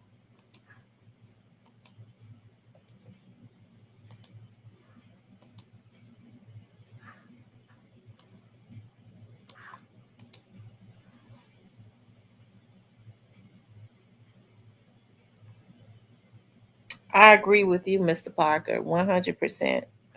I agree with you 100%. What's going on is unacceptable. It really is. It's unacceptable. Just taking people out without the fear of the consequences that comes behind it. It's a lot of barbaric people in this world. This lady was just on Facebook with her grandchild on yesterday, and I'm sure the other young lady had grandchildren too.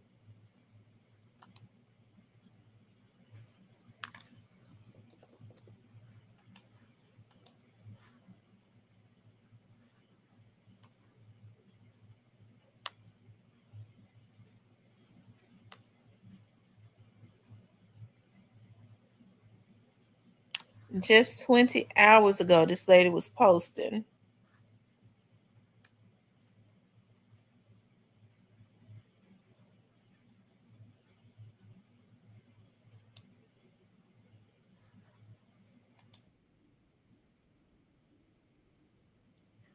She was saying she was on her granny duties.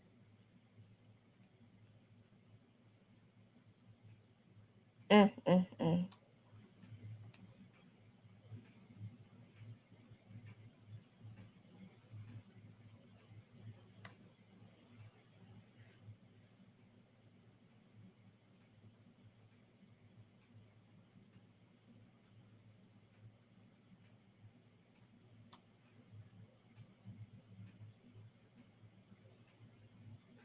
Oh, wow.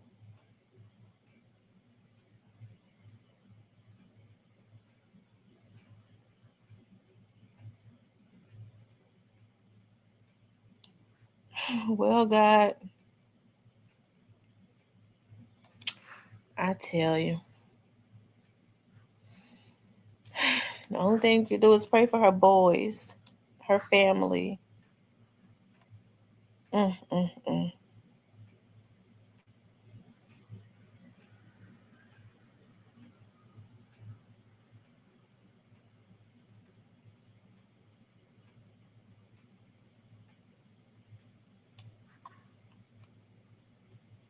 Mm.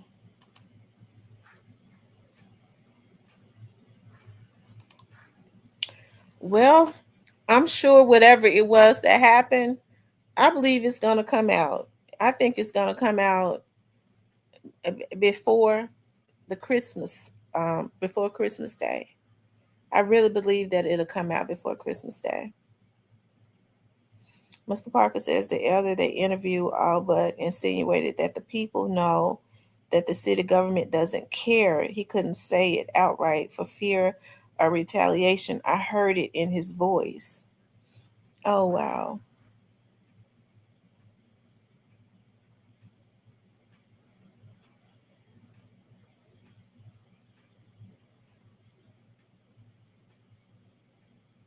Mm, mm, mm.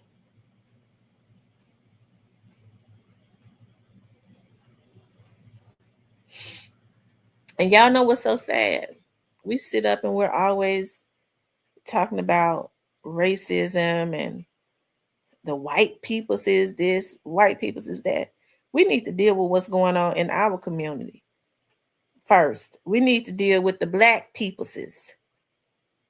And people don't like it when I say that because it's more black on black crime than anything, but folks don't want to deal. Why you always got to talk about black on black crime? Because God damn it, that's what it's more of that than anything. We need to deal with what's going on in our community, how we killing each other.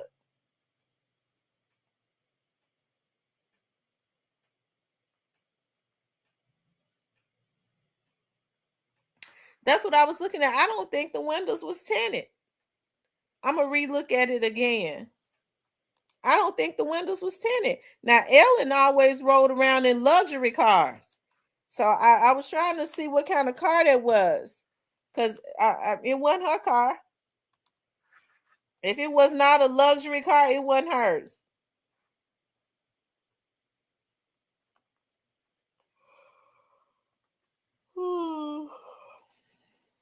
Hold on, y'all.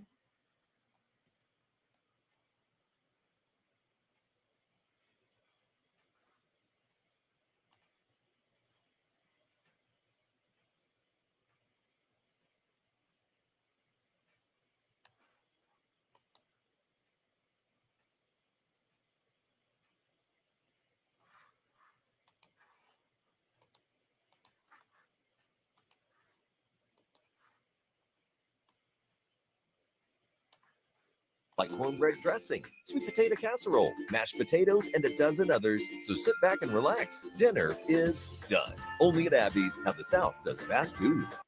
We're on top of breaking news tonight at 6, this time in southwest Memphis, where police say 2 people have been shot and killed. Good evening and thanks for joining us. I'm Greg Hurst. Stephanie is off tonight. WREG's Shay Arthur is live off Manson and Delta Roads where that scene unfolded. And Shay, I know you've been there all afternoon and into this evening. What have you been able to learn? Hey, Greg. Well, I can tell you, as you can imagine out here, as it's been steadily raining off and on, it certainly can't be making investigators' jobs any easier for that matter. And it's also extremely dark out here. They've been out here now for about 5 hours. You can still see them here in the distance, still working. So far, police have not told us any information about who they believe is responsible for this violence or if they have anyone in custody. But I want you to take a close look at this video here. You can see what appears to be bullet holes in the door of a car where we've watched investigators really focus their attention. We zoomed in significantly on that video as we've been kept back about a football field or so from where that shooting happened. Now, I've spoken to a handful of neighbors who believe this was a drive-by shooting right in broad daylight around 1 o'clock this afternoon. They described hearing rapid gunfire coming from what sounded like a high-powered weapon. Police only telling us when officers arrived here to the scene, they found 2 people dead. No word on what sparked that violence. But here's one man I talked to. He lives nearby. It's a bad situation. It's sad. Seems like it happened every day. Every day. Light around 1 o'clock this afternoon. They described hearing rapid gunfire coming from what sounded like a high-powered weapon. Police only telling us when officers arrived here to the scene, they found 2 people dead. No word on what sparked that violence. But here's one man I talked to. He lives nearby. It's a bad situation.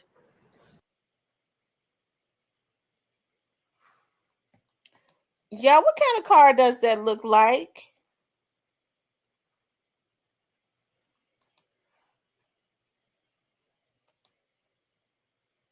extremely dark out here. They've been out here now for about 5 hours. You can still see them here in the distance, still working. So far, police have not told us any information about who they believe is responsible for this violence or if they have anyone in custody.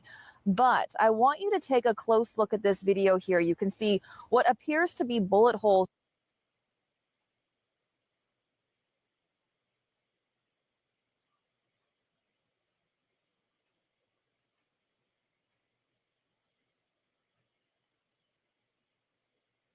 in the door of a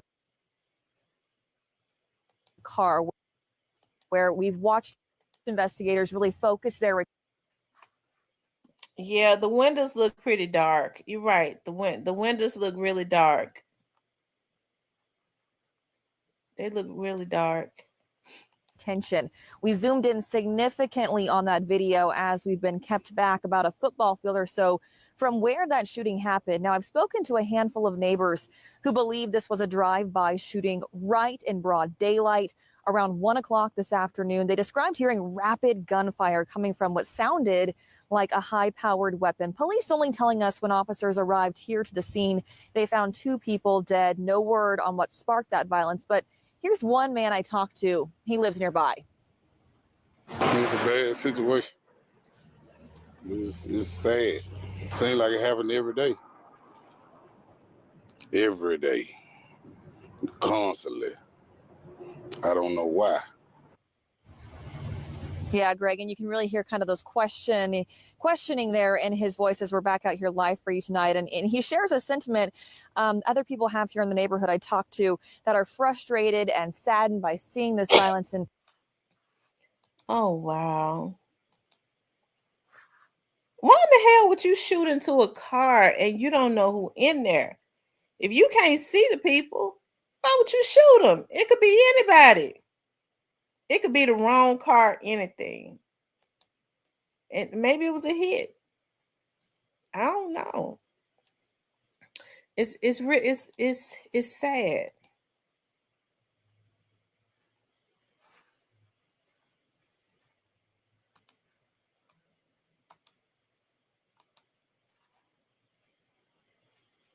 Mm.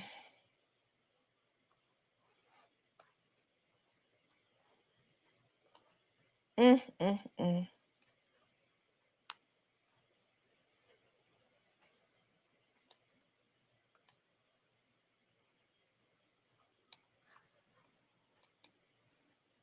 I hate that.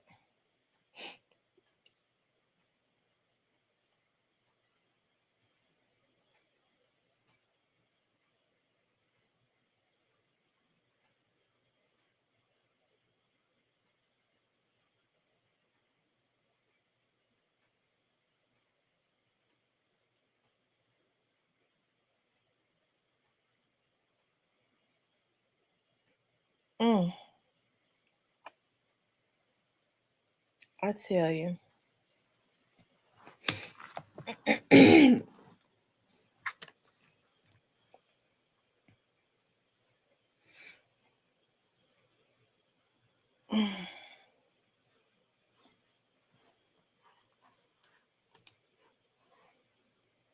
Y'all hit the like button for me. Make sure you all go over to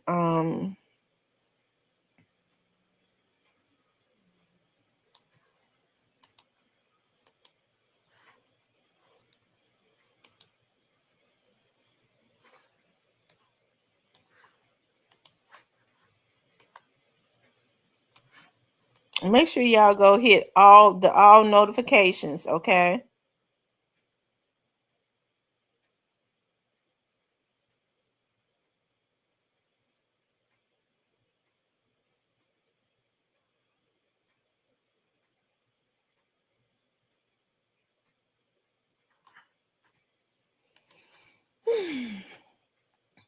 So let me ask you all something. So those that are in the chat, what are some of the things that you all are curious about as it relates to Grove Hero? What are some of the things that you all are curious about?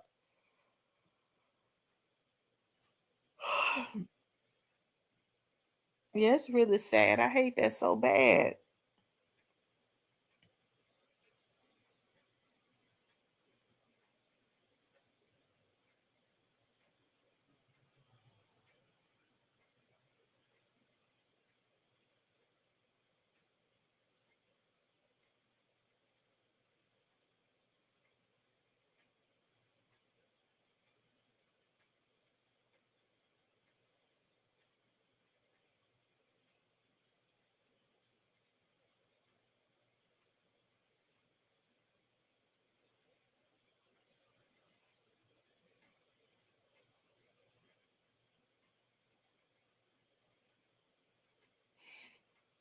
Cypress says, how he get that big ass gap? I'm very curious about that one.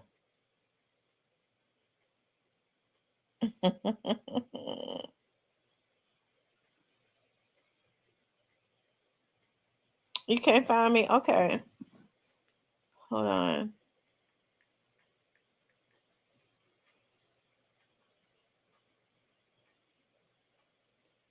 Hold on.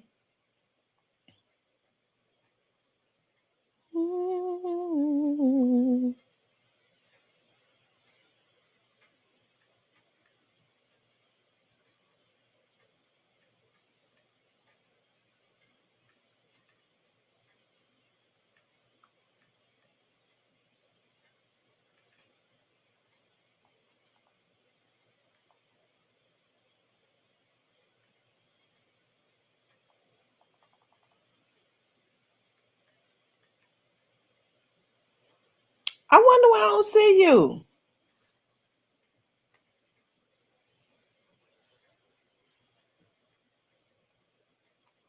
Hold on.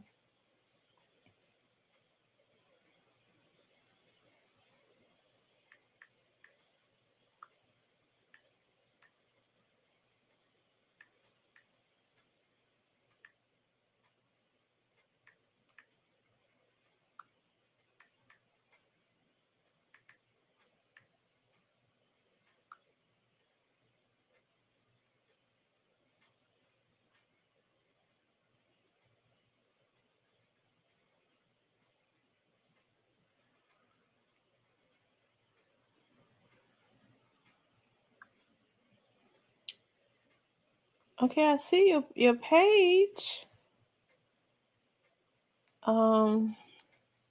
Let's see.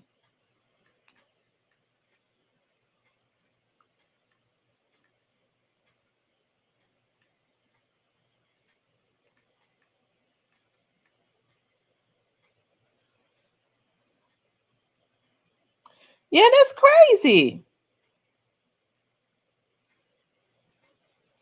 I can't see you on Messenger. Hold on, let me see something. Oh, okay. I think I see you now.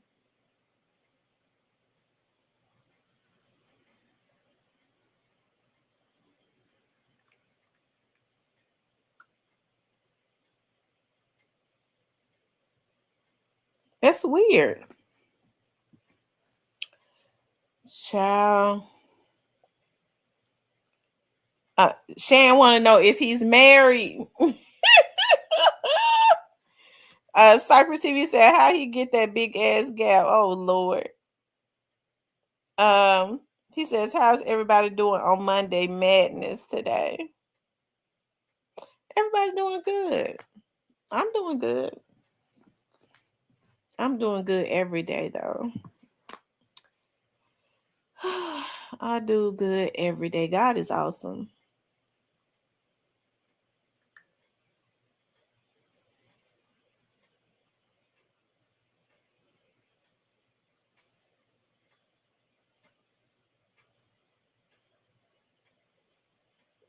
Yeah, hold on for 1 second.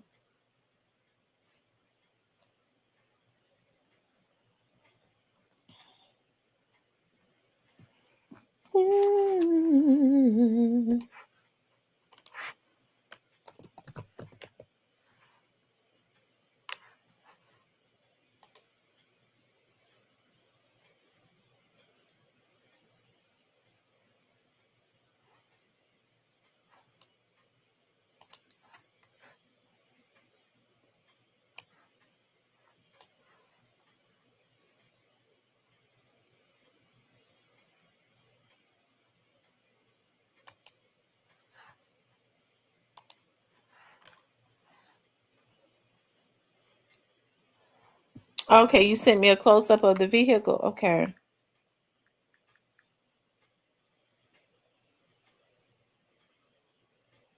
Let me see. I wonder how come it didn't come through.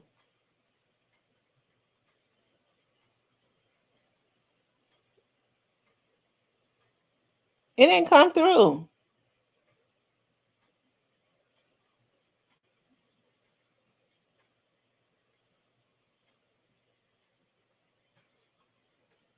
Okay, it just came through.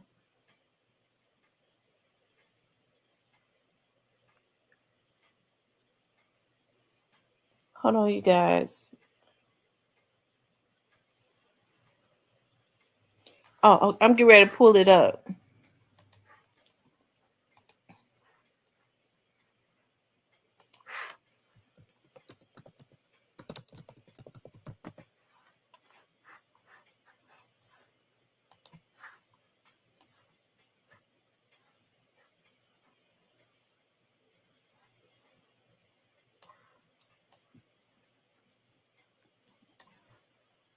Hold on, you all.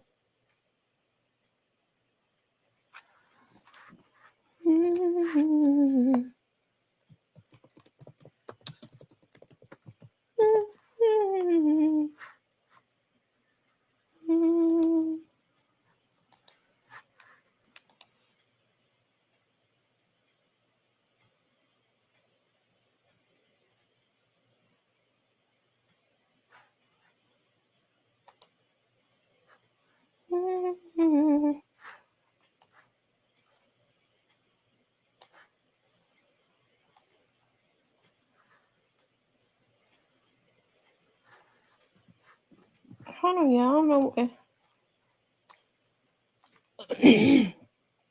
Yeah, hold on.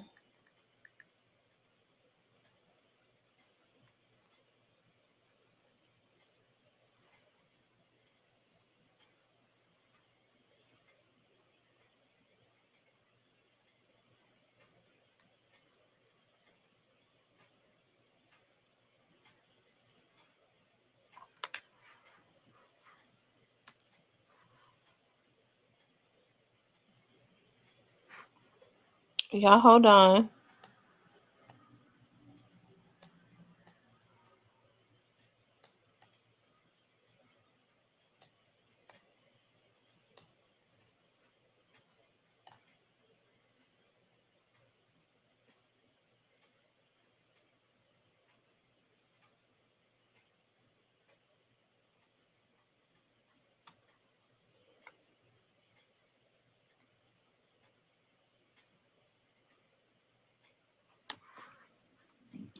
I don't know why I can't pull it up.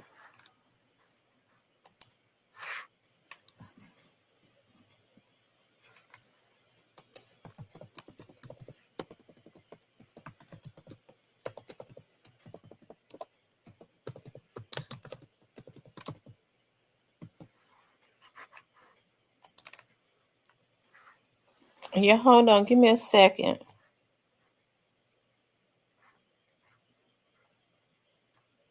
Mm-hmm.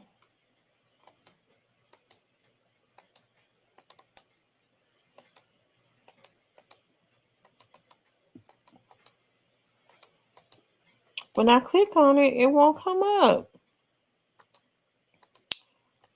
It does on my phone. It won't on my computer.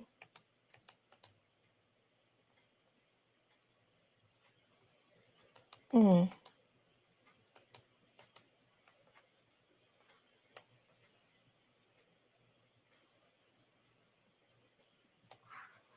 Hold on. Okay, here it is, you guys. I got it. I was trying to figure out what's going on.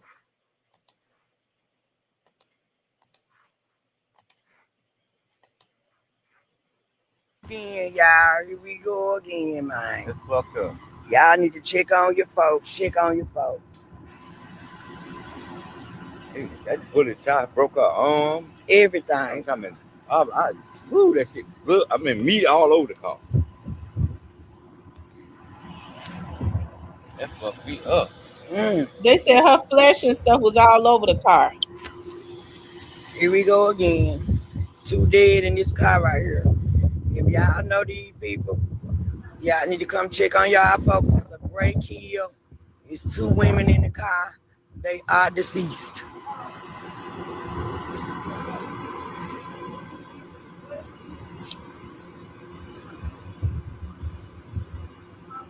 She ain't dead. She almost dead. She almost did. It's blood and brains and shit everywhere in that car. I wasn't gonna put that on Facebook. I gotta look respect. You feel me?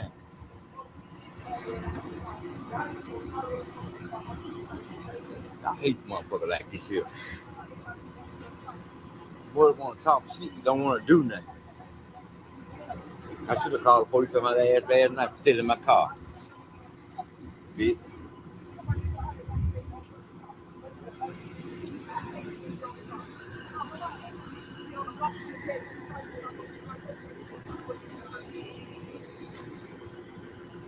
If it was your dumb ass, we would have helped you. We don't know them damn folks. Shit. I swear I wasn't touch the car. No. I wasn't finna touch that motherfucker either.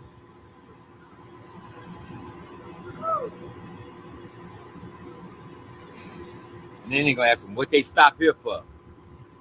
Buying dope. Buying dope. That's what they gonna say. What they stopping over here for. Buying dope. That's what they gonna say. Stop. Hold on. Down the street.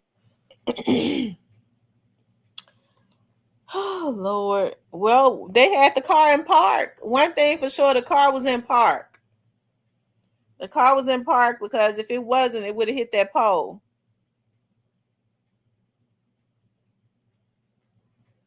No, that was another young lady from out of Memphis. Oh, wow.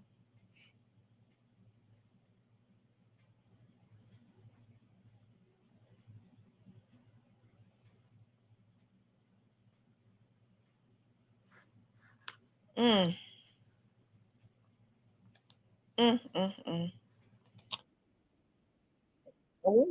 Comments, see what people saying.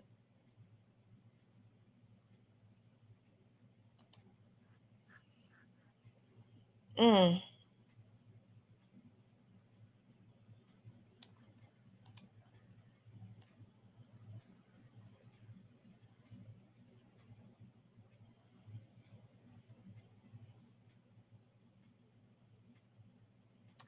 Mm.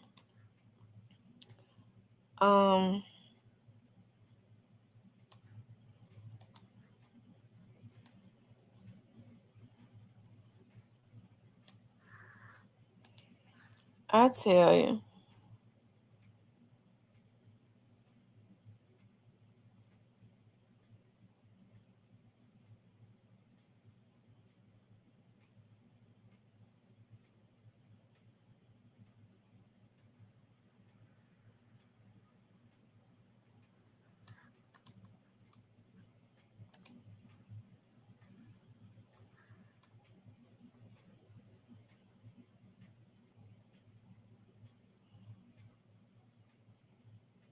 Does it sound like the guy said that? Oh, wow. Well, whoever did it, I believe that, it'll come out. I do. I believe that it will come out.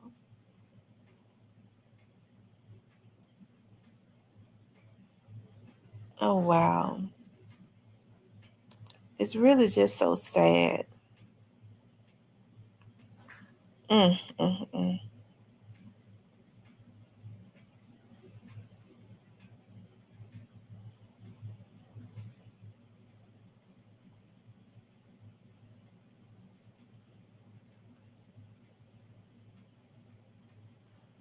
The other young lady looks familiar also.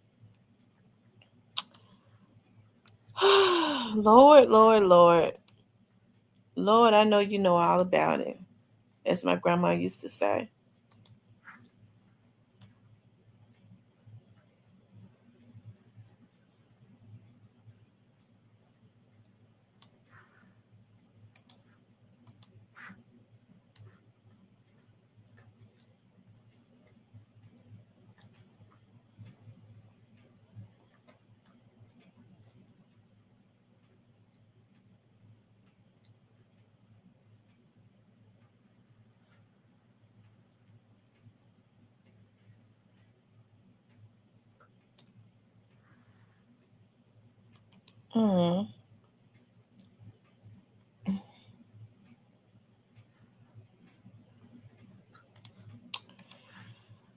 Y'all. Are you all gonna come to my event? Are you all gonna come to my event that I am preparing to I've almost got my panel. I just believe in my spirit that Grove Hero is accepting, okay? But let me tell y'all something. The last event I had, police is always, let me tell you something. The police director was there. He had a police officer downstairs, police officers downstairs, police officers in the parking lot, and police officers standing at the door of where we was having the event at, okay? So we don't play no games, okay? It's going to be the exact same way. The mayor is going to be there. A city councilman is going to be there. And I'm going to talk to Steve. I was supposed to holler at him today, but I'm going to talk to Steve Mulroy about being there. And then we're going to have the community out because a Grove Hero, I'm talking about these men to speak, okay? And I want to get some more people. I feel like when I have panels and stuff, I mostly have women. I think it's time for us to hear from the men. I think it's time for us to hear from the men. I think what young men need to see, and when I talk about bringing the DA there, I want for them to see that this is real. Laws and stuff are being changed. The DA is get ready to start going away from their families for the rest of their lives, right? And the DA charge you according to what the lawmakers put on the book. So this is going to be the second event that I've had. The first one me and my dad had, it was really big. It was a really big event. And I just believe because my dad is leading me, look at me getting all emotional again. It's going to be even bigger this time because I got my dad with me he's in another realm. So he's even more powerful than he was before. So I want all of my supporters to come. Not the mentally ill ones, okay? Not you. Because, child, I ain't nothing to be obsessed with. My life is boring. I sit and I look at Netflix. I read books. I like to shop and buy shoes. That's my hobby. And I like to look at CIA movies, and I play with my grandbaby, and I love on my mom and my kids and my friends and stuff, and be left alone. Okay, so that's a boring life. So it ain't no need to be obsessed with me. Okay. He says between Ring doorbells and YN, who talk too much like hoes, they'll be in braces by Friday. It was a drive-by shooting. Oh, I can't wait. That's my boy. How is boring? You got Mr. Parker. Mr. Parker, something else. Neil says, Miss T, your father gave you the best gift ever. He gave you generational power in your voice and media talent. Thank you. My dad always talked about, my dad didn't tell us how sick he was. I noticed he had started talking about when I do this, I'm doing this and I'm going to work with you all. He told me that he was going to work with us for 3 more years and then he was going to be finished.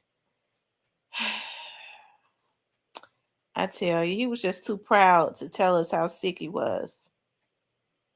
He was just too proud. But at his funeral, I heard, one of my sister's husbands say that my dad came to him and had a conversation and said, I'm not going to be around much longer. He probably did say that to him, but don't get me started talking about them. I have to put them in the hands of the Lord because it's a lot of stuff. And I don't talk about my family business and stuff, but they ain't my family. It's a lot of stuff that was done that should not have been done. I'm my dad's oldest child, right? But I think that was just jealousy. of my dad's and our relationship. And I will say this, and I don't want to, because I know they be looking at this. I haven't talked to them in a very long time. Jealousy is as cruel as the grave. My dad instilled a lot in me. My sisters, all of us have different types of personalities. My dad understood that I have a voice and a personality that draw people in, right? So some people feel like if you be meek and mild, and people not gonna listen to that. My dad was in politics, so he understood. He had been in politics for over 30 years. He understood, right? So you can't get into something being meek and mild. Every person has a place. And I think it's so unfortunate when you have sisters and stuff that are just jealous hearted to the point where it just becomes like infested. Right. It's jealousy is a sickness. And so I think that it's sad, I will say this to men, and Lord knows I'm not trying to be messy, but I just got to say this. When you marry somebody and you have children, watch everything closely, because there are some women that just don't know how to allow jealousy to, they just, they feel like, hey, even though this girl was here when I married him, I have these children with him, and it ain't right, because I feel like I have a jealousy, because I feel like he loved this girl that's not mine, and he's giving more attention to this girl that's not mine, and I'm his wife. And some women feel like he's supposed to give all the attention to my kids because I'm his wife, when the truth of the matter is, my dad loved all of his children the same. He spent more time with me because my sisters are married. My sisters are married. I have a different type of personality. Most of my sisters, all of them, are married to pastors. They couldn't spend as much time with my dad as I did. Hell, I ain't got no husband. But it's so sad when people allow jealousy. Jealousy is a cancer, and it sets up it sets up, it's a sickness, and it's really sad. It really is. It's really sad. It really is. It's really sad. But hey, my dad trained me to carry on everything. Some, that was, it's sad. That's all I got to say. So men, be very careful about who you marry when you have children, because your wife, if you don't pay attention, could be secretly disliking your child from a previous relationship because of the relationship that you had with them, right? It's really sad, when you sit up and you feel, well, why he let her get away? When we was growing up, my dad, he was very strict, but you have to understand, some people don't understand that so if you have children in a child in another household, she might not understand, well, especially when they're weak-minded, why he let her talk back and he's strict to my girls. I have a different type of personality. I was raised in a different household. My mom and especially my grandmother told me to speak my mind, and so that's what I did.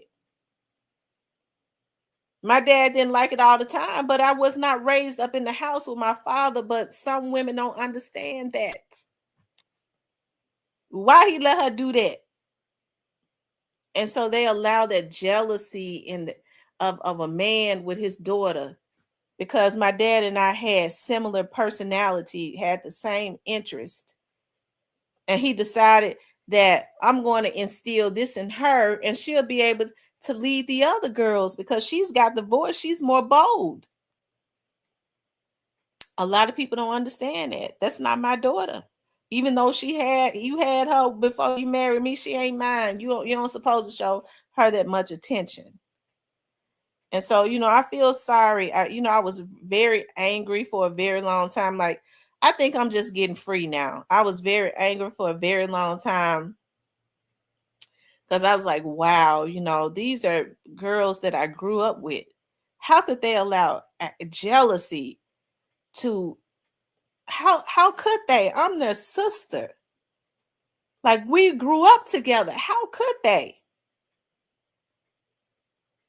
But they didn't do it. Now, they played another way when my dad was living. But as soon as my dad died, it all came out. It was like, this is how we felt the whole time. You always wanted his attention. My dad called me to the point, I think about that now. It's like, dog, my dad used to call me 3 times a day. I used to get tired of him, but I'd give anything to hear his voice. But it's so sad when siblings feel a certain way because they feel like one person, and they just feed, and sometimes people feed off the energy of their parent. My mother is truly in the image of God. She just don't have jealousy or envy or anything in her heart. And I hate that. I do.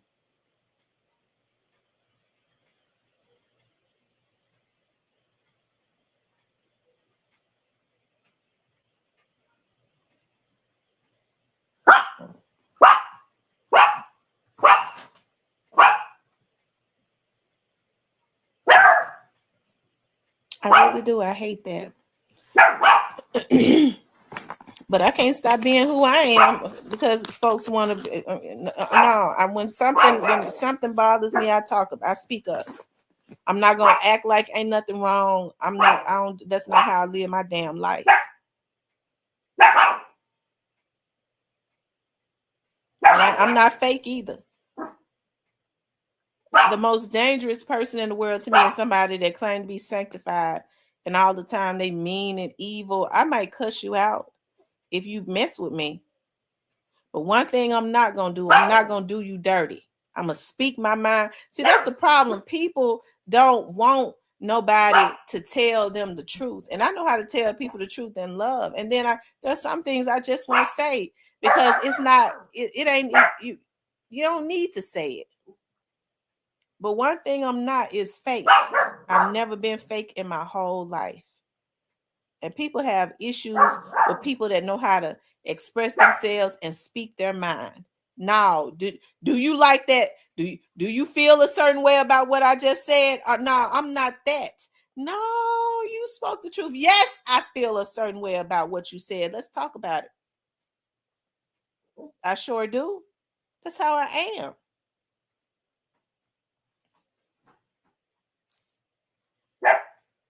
And then sometimes you talk about you get an understanding, but I'm not going to let that bitterness just fester on the inside of me and play like I'm something that I'm not.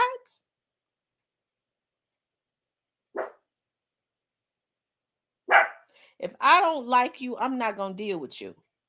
I'm not going to play up under you so that I can I don't play up under people so that I can stab them in their back. That's not how I live my life. You stay over there. I don't want my enemies close. You go on with your life. Leave me alone. I don't care for you. I don't like your personality. You stay over there. And then we can live happy. But some people are just real evil. And then they always talking about God. Oh, that's why I don't have issues with spending a lot of time by myself because it gives me the opportunity to meditate, to keep, it helps me. My mother is my touchstone. My mother has the spirit of God on her. Okay. She truly has an energy that is able to fill me back up when I'm depleted. And she ain't fake.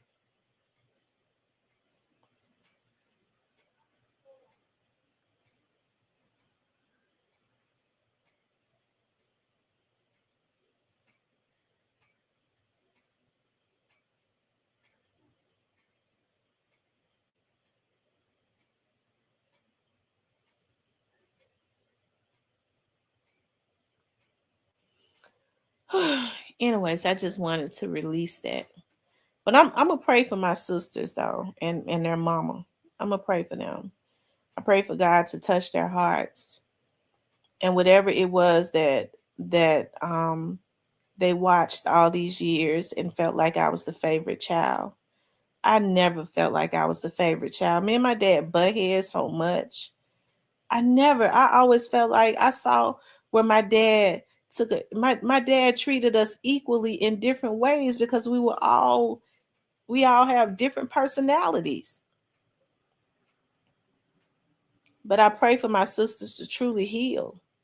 I do. I pray for my stepmother to heal. Because you shouldn't be married to a man and you got an issue with him having a close relationship with his daughter. So I pray for God to touch her mind, because that lady has allowed that anger and that bitterness to fester on the inside of her for 40 years. So God, I ask that you heal her and release her. Because I know it's got to be a lot of the reasons why she's sick. That jealousy of the relationship that me and my dad had. I know that's a sickness. So I asked God to heal it. He's gone now. Lord, let her release it.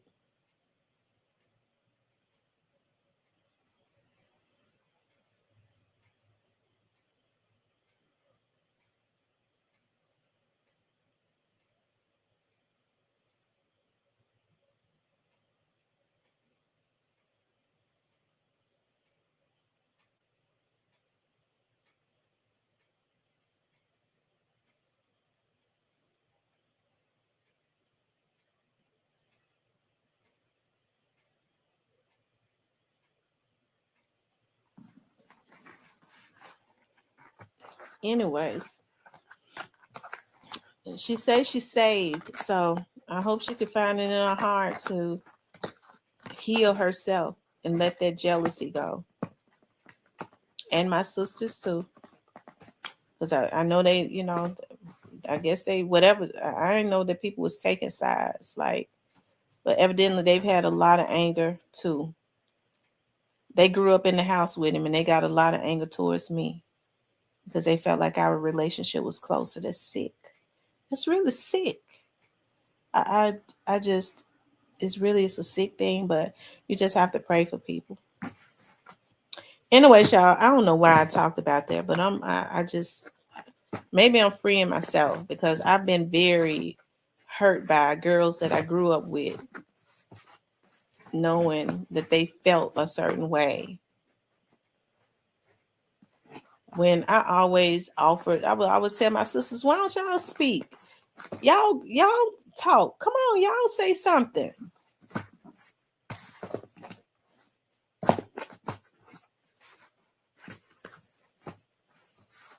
They didn't care to do it.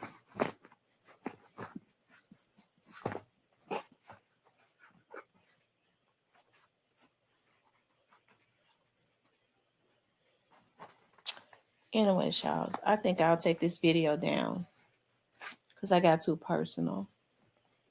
But I'm just thinking about some stuff, y'all. I'm just thinking about some things. You could be raised up with people and they don't care for you because of jealousy. You could have, it's got to be something when you're fighting with yourself. And I remember when my stepmama said to me, she said, I had to ask God because she's an evangelist too. She's an evangelist. And like growing up, I always told people I got the best stepmama. She's so nice. And she was, very, I thought she was the sweetest person in the world. And then I remember when she told me I had to ask God to deal with my heart as it relates to you. And I said, why? She said, I'm getting myself free now. I got to tell you, I was an adult. And I said, why? She said, because I always wondered why your daddy just let you got away with so much stuff. And he let you talk back to him. And he let you do this and do that. And he was hard on my girls. He was real strict, but he let you talk back. You would always have something to say back, and you speak your mind, and he never said nothing. But what she have to understand is I grew up in a different household. So when I was going and being with my daddy, I normally stayed summers with them. My dad would say something to me for talking back. He always did. But I guess she was mad because he couldn't put no fear on the inside of me. And she said, so I'm just getting free because and I was shocked because I always thought that lady loved me. And when she told me I had to ask God, I fought with how I felt about you because I felt like your daddy treated you differently than he treated the girls he had with me. I was in shock that lady said that.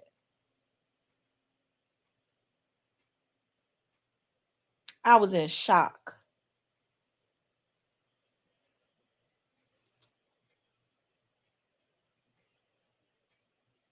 She said, but I don't feel that way now.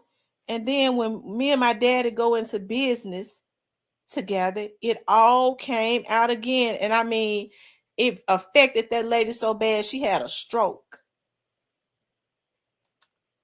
So, like I said, he gone now. I hope she get herself free. And I hope God is able to heal her heart. I really do. And I wish my sisters, I'll never have nothing else to do with them. Them or their mama. I'm just telling you like it is. But I don't have no hate for them. But I hope that God frees their heart. He's gone. And they don't have to be bothered about him showing me more attention than they felt like he showed them, even though they grew up in the house with him. Lord have mercy. Anyways, you guys, I'm going to get off of here. I don't know. I think I just been holding it in for 2 years, and all of the things that they tried to do with my dad was died. My dad, y'all don't know the half of it, but I hope God gets them free. I hope God gets them free. My dad had put some things in place. He had bought a museum, and he says, I want for you to lead this thing on. My dad told me that. And with that lady right there, with all of us there, and that lady said, you will not be leading nothing. Whatever your dad had going on, I'm gonna close it down. But I mean, she couldn't stop me from doing. I'm carrying it on. That lady told me, I hate you. I hate you. You gonna carry it on? I'm his wife. I'm closing all that down. That man put blood, sweat, and tears into everything he was building to leave a legacy. And because she wanted to shut it down, and I wouldn't let her, that lady told me, I hate you.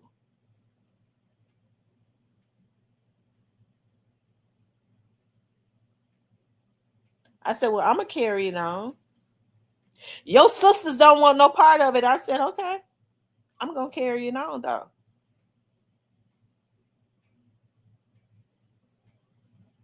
But when my dad was here, they was all up in his ass talking about they was going to carry it on.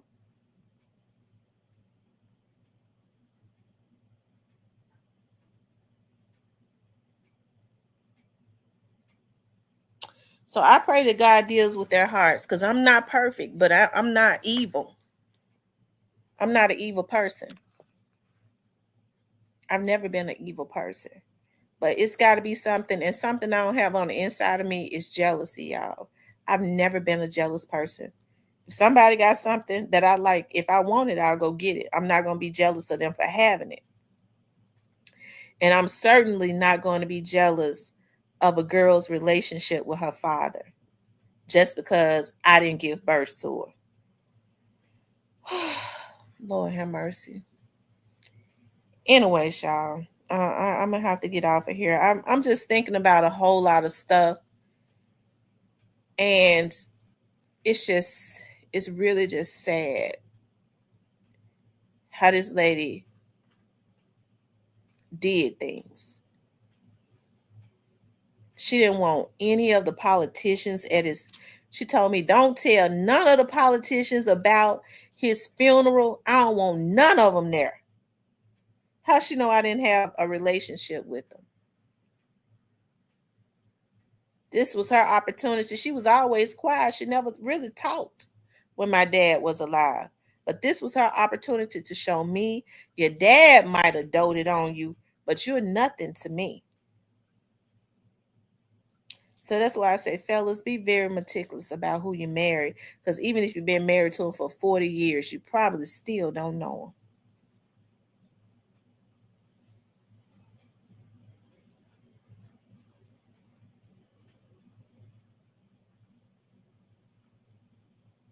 That lady was married to that man for 40 something years, and then gonna tell me the next day that he had died, a grieving daughter, knowing that I was close to my dad. Well, you know your dad was out there cheating. He had to reap what he sowed. Well, why didn't you leave him, lady? You didn't leave him because you enjoyed the lifestyle that he afforded to you. All you had to do was leave him. I don't know I don't know what he did. All I know is that my dad was an elected official, and when he was handsome. So women love men with power. I don't know what he did. Hell.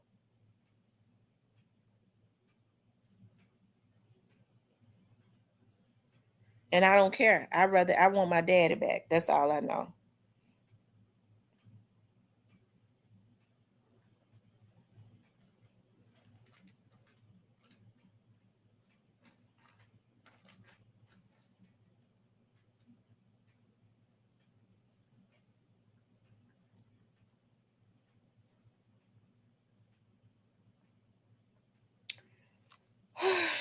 Anyway, y'all, I don't even know what made me talk about that. I think I'm just getting myself free because I don't want to carry this stuff over into the new year. I don't want nothing to do with them. I don't want anything to do with nobody that's supposed to have been close to my daddy and tricked him like they was going to help to carry on the legacy. And then as soon as he died, they say he set her up to be the leader and we gonna destroy it. That's what they said. He set her up to lead. She ain't my daughter.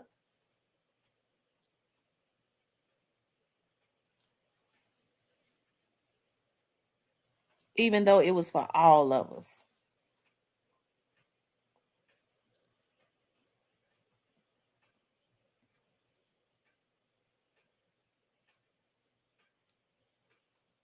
I hope me continuing it on because 2025, we coming hard.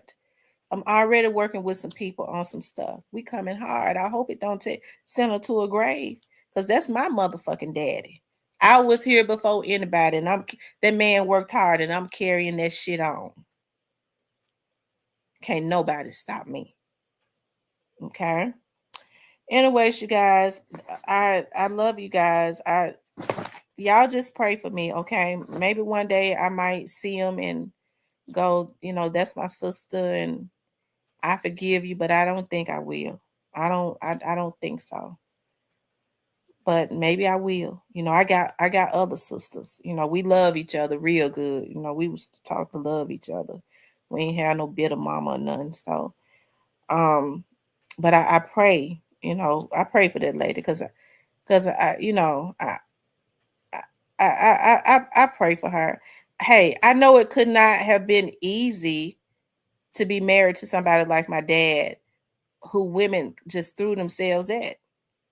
Like I said, women love men with power. And he was handsome and he had money. So, I mean, hey, I don't know if he was able to control himself or not. Hell, I didn't see him do nothing. So I don't know if he cheated on her or not. But if he did, my heart goes out to her, but that's still my daddy.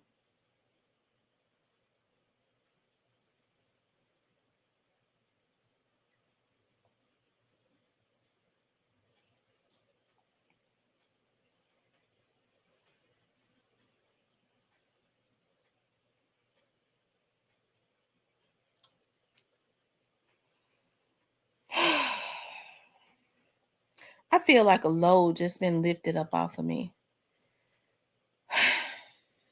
I really do. I guess she felt like he betrayed me. I guess by cheating on her. I don't know if he was cheating or not. All I know is she lived a wonderful lifestyle. Okay. But maybe she was, and then he did another betrayal by showing a girl that he already had before he married me more attention than he showed my daughters. I believe that I think she hate that more than she hate the cheating. I think she hate that more than the cheating. That's sad. Anyways, you guys, that's if he was cheating. I don't know if my dad cheated or not. I never saw him cheating. My dad was a gentleman. He was respectful. He was a gentleman. He was a money maker, and he was successful. Okay. And he had a heart. He was a fierce.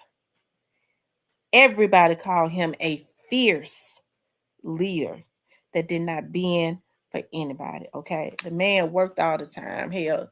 So I don't know. Anyways, I just know I pray for them over there though. I do. I pray for it all that darkness. Okay. I pray for all that darkness because I don't have a dark soul or spirit. I don't. Even after I cuss you out, I don't have a dark soul or spirit. I'd rather cuss you out than to be sitting acting like we good and doing something to you behind your back. I'm not a person like that. I don't stab people in their back. If I do something, I'm gonna hit you in your damn stomach and look you in your eye and say, bitch, I did it. Because you did it to me first. Now you get away from me.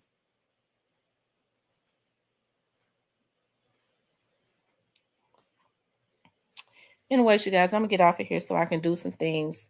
Because I came right in and jumped on. I've been on here almost 3 hours and I got some things I gotta do. But anyways, make sure you guys tune in. I'm gonna say some prayers tonight, right? Because I'm gonna truly pray for them. I am. I'm truly gonna pray for them, for God to heal whatever it is they got going on. I mean, my dad left the lady is my dad set her up real good.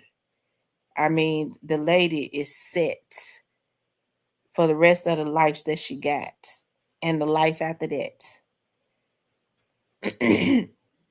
So I can't understand. I can't understand what her problem is. Okay.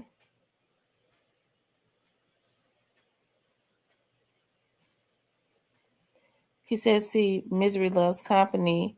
The mama ain't like how her daughters was cool with you, so she planted that hate.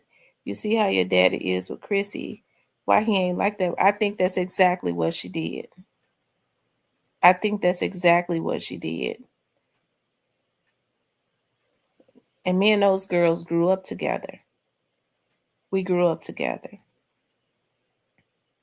And I think about it now. That lady needs, God gonna make that lady deal with that. My sister, which is her daughter, that we are a year apart. And I remember we used to be so close because we was close in age. And I remember my dad said, you know, your sister wrote me a letter and she was about 15. I said, really? He said, yeah. He said, I don't understand what's going on. She wrote me a letter saying that, you know, she was saying it in her letter to my dad, writing him letters. You treat her differently. And I didn't even think anything about it. You'll do anything for her. And I was thinking to myself, why would she even think like that? She lives in the house with him. I don't. It's not true. At 15 years old, that lady was planning that stuff on the inside of them.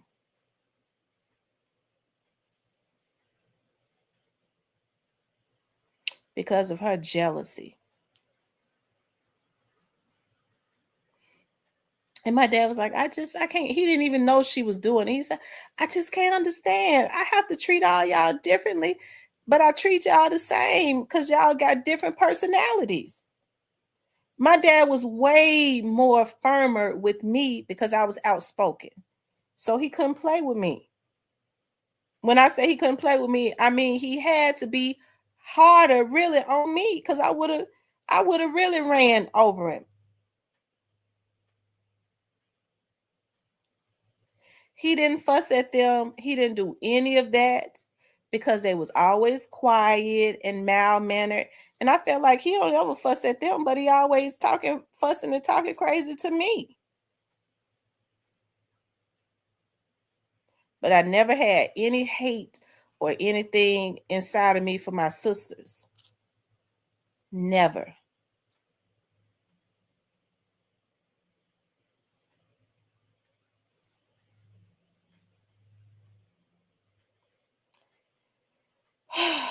Anyways.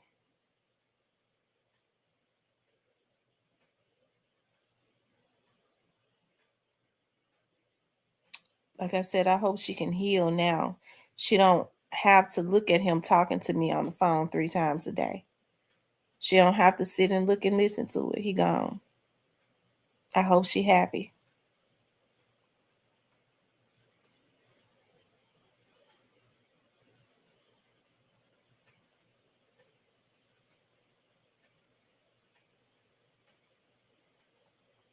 Anyways, y'all.